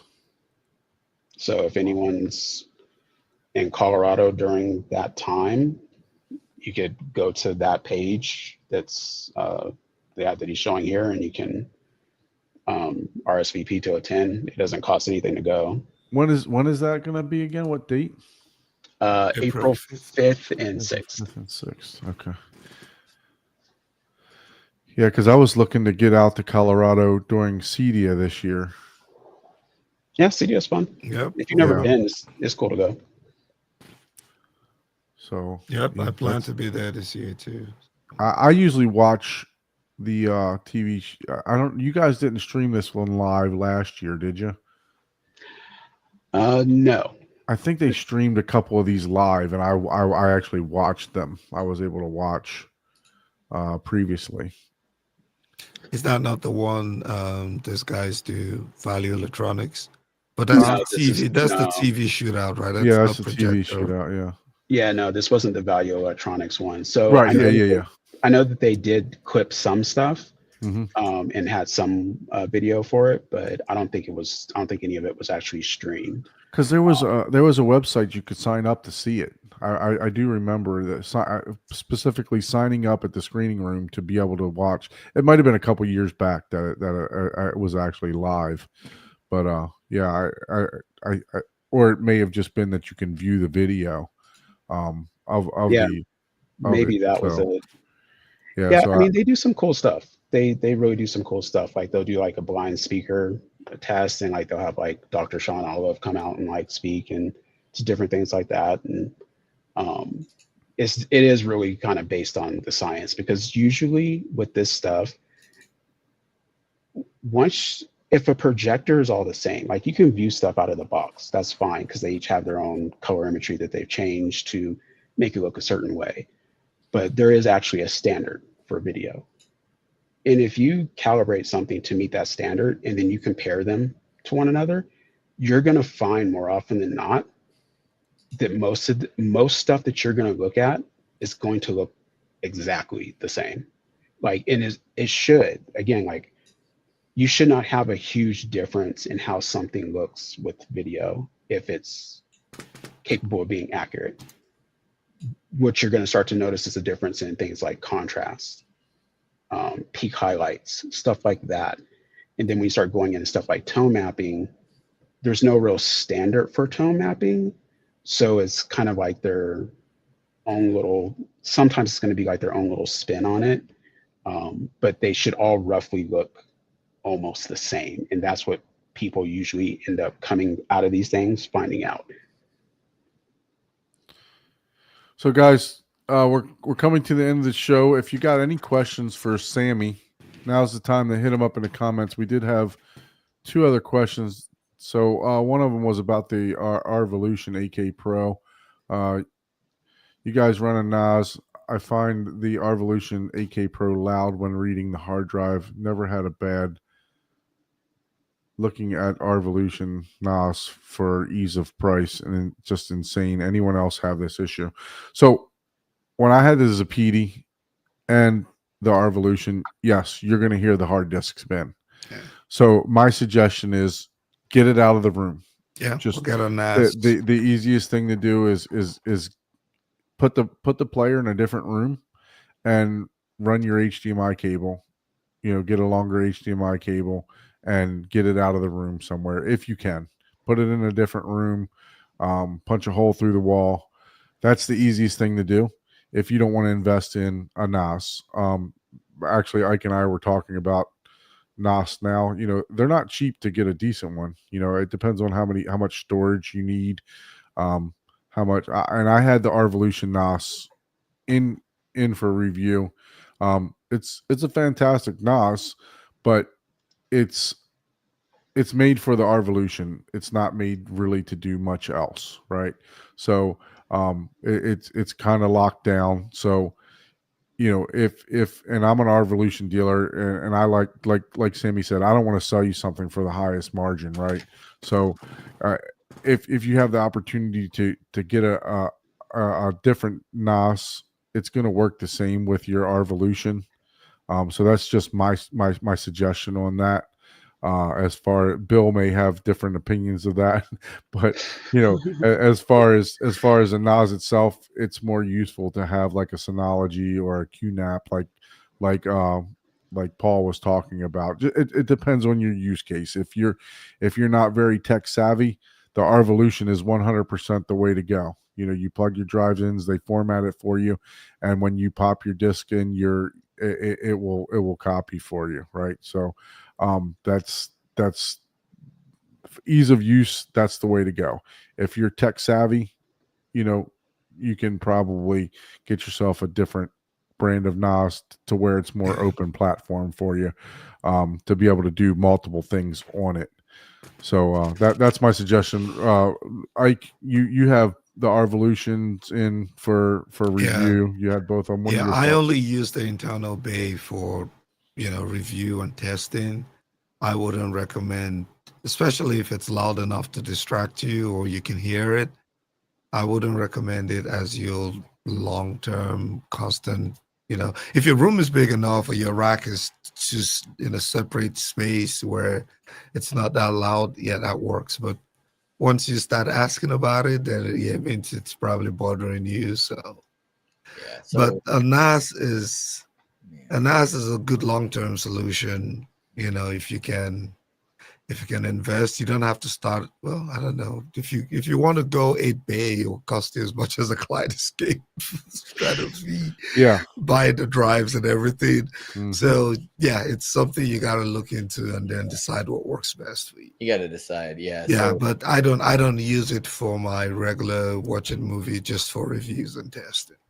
So the first thing, because there's always limitations. I posted a link actually from Arvolution's website, and it'll tell you like the idle and the active dB level of the drives, because there are different drives operate at different volumes essentially. So some are less noticeable than others. That's an option, but which could be hard drives are expensive, so if you've already bought, but there's also, if you're really like us into home theater, it's not a good idea to have any spinning hard drives next to subwoofers that are vibrating like crazy, because that will definitely shorten the life of any hard drive. So that's why people do generally have the device in a remote room or do a dedicated NAS for such things. Now, sometimes you could do like what I'll do is a SSD internally for stuff that's right there. But of course, I'm putting 18 terabyte SSDs in a, Arvolution. That'd be like $1 million. So I don't love my movies. That much. You can get a couple terabytes for a couple 4K that you can transfer back and forth and stuff like that if you want. I think I paid like $200. It's not focusing, but it's a Samsung 4 terabyte. You can probably get about 70 movies on this thing. Yeah. And you could literally plug this into the back of your player. Then the next choice is, obviously you can get an Arvolution NAS. That is, the plus about that is you're just basically, you plug it in and you find it on your network and you start putting movies to it, which is cool. The The downside is that's what you're using it for. Yeah, you're locked into that. You're locked into that, right? Interface. Where if you do like me, or you can do the easiest is like Kscape. We all know that. You just click download, you're done. Yeah. But like I have a QNAP. You can do yourself, but I doubt you're doing like TrueNAS and building your own, or you wouldn't even be asking the question. But QNAP and Synology are probably out of those are the most complex, but they also offer the most features. Like I back up all my computers, I back up all my videos, I back up all my phones, pictures. I basically have my own cloud service, and the price to comparison is I have 120 terabytes for $6,000. Right. So, and that's running RAID 5, 8 bay, and that's a pretty high end NAS. So, but so even Bill from savvy, you have to be, that's a lot of time to, especially if you don't know all the terminology and technology that it's asking you. I mean, you could, even Bill from Arvolution saying the NAS should be in another room or a rack closet. You know, so exactly. I think spinning drives are just need to be in a separate room, and then it depends on what quality of drive. Hard disk you also got, right? The RPM speed and just the quality of it. That can also, SSD is the best way to go, but SSD is not cheap. Look, I think this is your best solution. SSD is not cheap. Put like 70 movies on this, whatever you want to watch. They don't all have to. Yeah, you can have them stored, but you can direct the Arvolution directly to this rather than to your spinning drive, and you won't hear a thing. Yeah, there won't be nothing that you hear. You won't have to move the player. You won't have to do anything else. So whatever movies you're going to watch, just transfer to the SSD. It's going to be a quick transfer, I promise you. So you can just transfer it to the SSD and, put your next 50 movies on there that you want to watch, and it'll solve all your problem. But even when the Zapedi first came out, that was one of my biggest complaints, because I had the Zapedi in my living room where my home theater was at the time, and it was just loud. You could just it was constantly loud, right? And that was one of the reasons why I went, because I like a rack in the room. I like the look of the gear. I like the look of the lights in the background and everything else. And I was actually going to cut a hole in my wall to put my rack so that you could see it in the theater. But the deciding factor was exactly that, the noise, right? I want the noise floor as low as it can be. Yeah, this summer I'm moving mine out of the theater. So that's going to be part of my summer long. But, man, I don't want to rerun cables, man. That's a lot of speaker cables. Attic in the summer in Texas. I don't know, man. It might just be another 2026 plan. Yeah, you should have started climbing in the attic now. Yeah, so still a lot of speakers. So I do have something for Bill, since he works for Arvolution. Sure. Just FYI, your Control 4 driver wake on LAN for the Player One does not work. It powers it off, but it doesn't actually wake on LAN. So I'm not sure if you guys know that or going to have a firmware fix for it, but that would be great if you did. Yeah, I think that's something we can put on their Facebook. They've been rolling out a bunch of updates lately. I think I even have one pending update. We might be able to put that on their Facebook page, man, because the French, the EU Facebook page is very active. It seems to be where they get a lot of updates from a lot of their consumers, and they try to implement. So might need to put that up. So Shane, not all of us are sporting those Rolexes like you got, brother. I don't know about the 27 grand for some. That's a lot of spare change, Shane. I mean, that's only $21,000 more than my 120 terabytes. So it's not that far off. That's a lot of spare change, man. Yeah, no. I mean, look, I've always said the Kaleidoscape is not your storage solution. Nah, if you have a big movie collection, like I have almost 2,000 movies stored on mine, across multiple drives. So it's, I can't justify spending that $27K. Now, could I do maybe a 8 or a 22? Probably a 22 terabyte or 24 terabyte. I could probably swing one of those, but not the 96 for quite that much. So Bill says he didn't know discrete was on off was still an issue, so he'll take a look into that for you. Says, Cool, hey Bill, you. any way to get a selection on the GUI for the new release based on release date? That would be awesome. Any way to get a selection on the GUI for new releases based on release date? Oh yeah, I see what he means. Yeah. So just have like new releases of movies, but I don't know how are you gonna do that? Well, so Bill says he'll pass it along, so good idea. So I mean, I guess when you update, when you put something onto the Revolution, there's a new section there. It puts whatever's new first. So when you rip it, it puts those movies in the forefront, at least in the new section. Yeah, it's in the recent. It's like the very first. Yeah, it's the very first thing you land on. Yeah. So Bill's a dealer for them. I'm also a dealer for our Revolution. So by all means, reach out to any one of us. Bill, feel free to put your email in the chat if it'll let you. I don't know if it will on YouTube or not, but feel free to put your email there. Yeah, I should be able to. So. But next week, space and then the domain. So one last quick question for Sammie. Mm-hmm. Why do I need a calibration? You don't. It's that simple.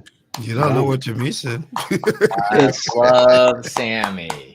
Yes, the truth. It's like, yeah, if you feel like, why not, right? Yeah, it's like if you feel like something is wrong, or then maybe look into it. So there's sometimes I'll get contacted by people that say they have an issue, and I start talking to them, and based off of how they watch their television, what they watch, what they like the picture to look like, I tell them it's like calibration is probably not for you. Like you're probably not like the person that's gonna really like that.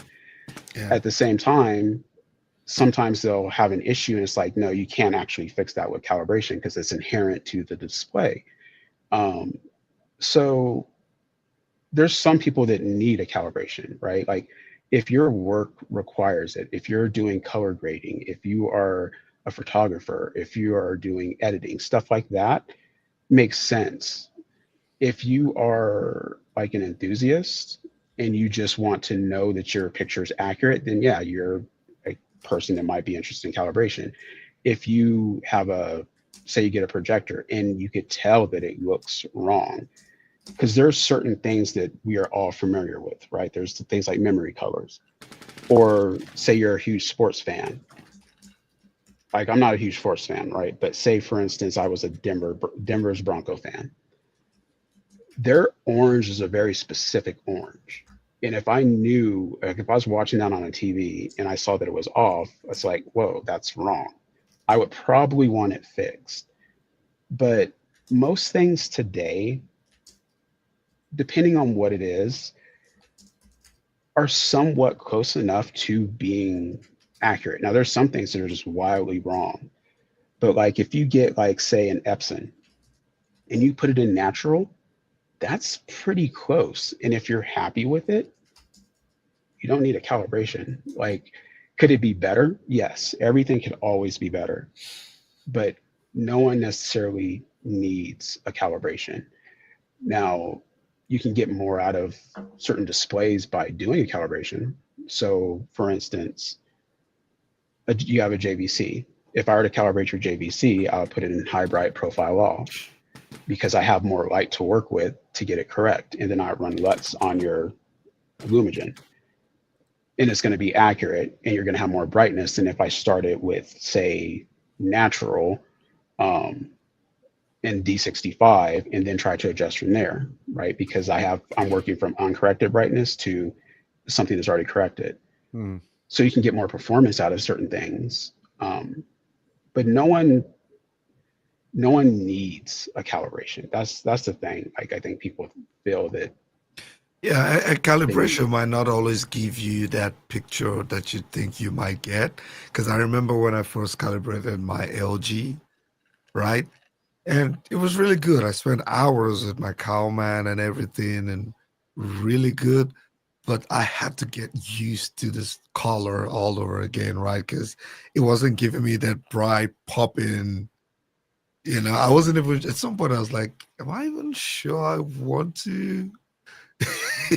Right. Well, because accurate color isn't always the most beautiful in terms of pop, brightness and exciting. It's not Samsung on the Best Buy Vivid, wall, right? It's not yeah. mode. I mean, Best Buy ain't calibrating all their TVs. They're putting them all in Vivid, and guess what sells? Vivid mode. like, yeah. Whoa. So you also have to make sure that, not to say you did it wrong, because I don't know if you did it right or wrong, but you also have to do it right. Okay. Yeah. So sometimes people will look at like a cowman chart, and you'll have your little target for saying like, okay, this is where this particular color should be. It's like, all right, cool. Just because you get it there doesn't mean it's going to look correct, because depending on what you do, say for instance, you don't understand how your equipment works, or say you're not sending something in the right signal or color format.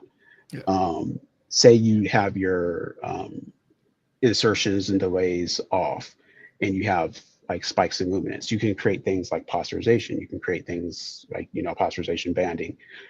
You can inadvertently possibly desaturate something too much just to get this 1 point right, when really what you should be doing is saying, okay, not only how does it measure, but how does the picture look? Yeah. And you can say, like, I've seen some projectors where if I went to correct, say for instance, red for saturation, just to get it correct, it like totally sucked the life out the picture. So technically with that display, you're better off not touching that point and leaving it just wrong. Is it still wrong? Yes, it's still wrong, but it actually looks better. As well as a lot of people that do calibration, not a lot, but some, think that everything works the same, and that's not how it works. So like, you can take a Sony TV, for instance, you could take like an A90J, and you could take like an A95L. And if you have someone that's, say, new to calibration, or they don't actually understand how this device works, they might go in and do a 2 point. It's like, oh, well, you did that wrong because that 2 point's global and Sony's have an offset. So you messed up. You actually did it wrong. So I would say, if you think you see something wrong, maybe look into calibration or learn to do it yourself. If someone wants me to go out and calibrate, I'll calibrate for them. Like, I have no problem doing it.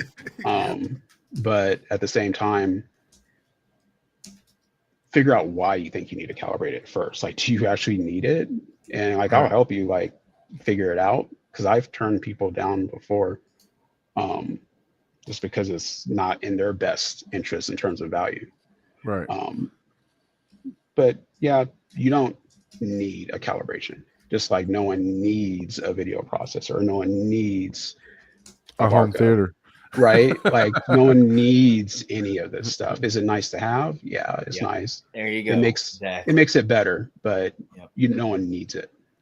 Yep. You can still enjoy a movie with vivid mode. Yeah, unfortunately, we have a hobby where a lot of people do things just because somebody posted a comment about how look at my delta average of 2 on my projector. People expect you to do everything. It's like, oh yeah, you just paid for this $40,000 projector, and it's like, yeah, have you calibrated it? I'm like, well, why? Well, certain things you should though.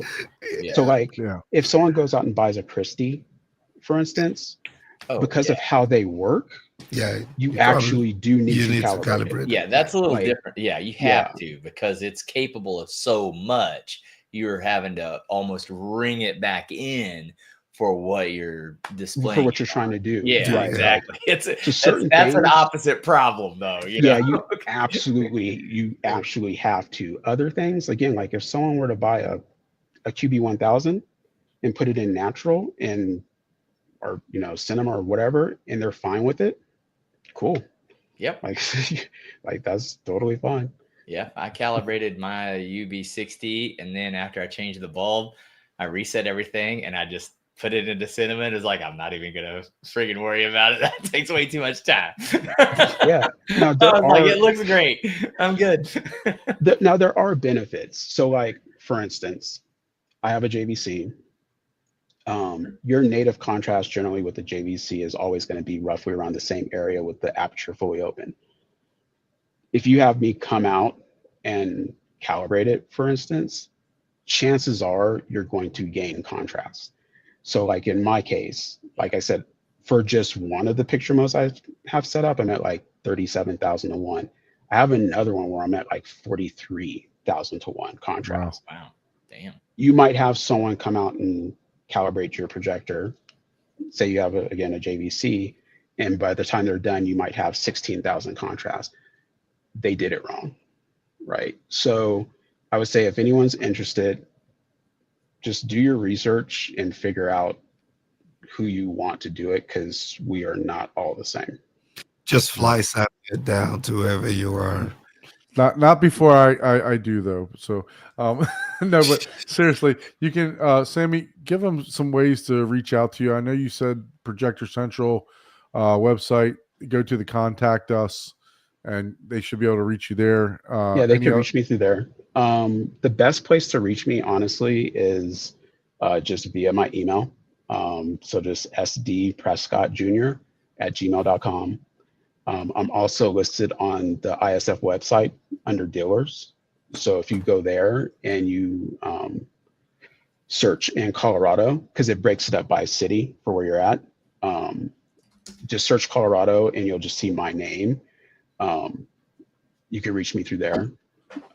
That's generally most places. I suck at social media, so it's at this point it's a lost cause, unfortunately. So I know we're past time, but I gotta ask, Bravia 9. Recommend, or actually, it's actually really. You would probably say he always says it. It's actually really good. That is the first Sony projector that I would consider owning. Like, of all the other Sony projectors they've had that I've worked on, that's the first one where I would be totally okay owning. I've heard really good things about it. Yeah, they definitely improved the tone mapping. It still has some of the same issues that Sony has always had. So, like, for instance, Shane's in here. I know he's seen it. I know he knows what I'm talking about. Banding. The posterization and the banding. That has been in Sony's for like ever. It's still there, right? But the rest of the projector is so good that I could somewhat overlook that. The single pixel contrast drop still occurs. But again, like, it is actually very good. And if you're a gamer, I would probably choose that over anything else, because you can get like, I think it's like 9 milliseconds for 4K 120. Wow. And it's what, 35 or 3400 lumens, right? 34, yeah. Yeah. Wow. Good contrast, good motion, supports 48 hertz, great latency. It's bright. It's a good projector. Yeah. And the tone mapping is actual, like, legit this time. It's not. Yeah, that's what I heard. I heard it was good. It's actually really good. That price point, the Sony Bravia. Yeah. Okay. Yeah. 31 grand is not for the weak. It's not for the faint heart. So that's probably my only issue with it, is that I don't think it's $6,000 better than an NZ9. Than the 9, right? Or 900. Yeah, it's not. It's good and it excels in multiple areas, and the JVC is better in other areas, but it's not. The Sony is not $6,000 better to me personally. Someone else might feel that way and, grab it if they like it, but I just don't think it's that much better. So, well, Sammie, we definitely appreciate your honesty. We definitely appreciate, your perspective on calibration. Obviously you're well known in the industry, so we really thank you for joining us this evening. If you guys would like to be a guest on the show, please email us at hometheaterhublive@gmail.com. Normally we like to do a theater tour, but like we mentioned, Sammie's got some embargo stuff that he can't show in for review and stuff like that. So but thank you for walking us through your theater and what you use to do your reviews and your calibrations. John, you had a question about the Arvolution. If you'd like, just shoot me an email at horizontheater2020@gmail.com, and we can discuss some Arvolution stuff. So thank you everyone for joining this evening. And next week we should have the home theater hobbyist, Cody. Very wonderful guy in the home theater community. He should be joining us next week. So looking forward to that. Every time you guys mention something happens. No, that's anytime. Like that is anytime Don mentions something. That's true. That's why I did the mentioning. That might be what it is. That might be what it is. Yeah, but Sammie, please hold on a few seconds when we're done. But thank you so much for joining us this week, everyone. Don, if you don't have anything else, that's it. That's all I got. It was great to be back, guys. I really enjoyed this show. So thank you. Okay. See you on the next one.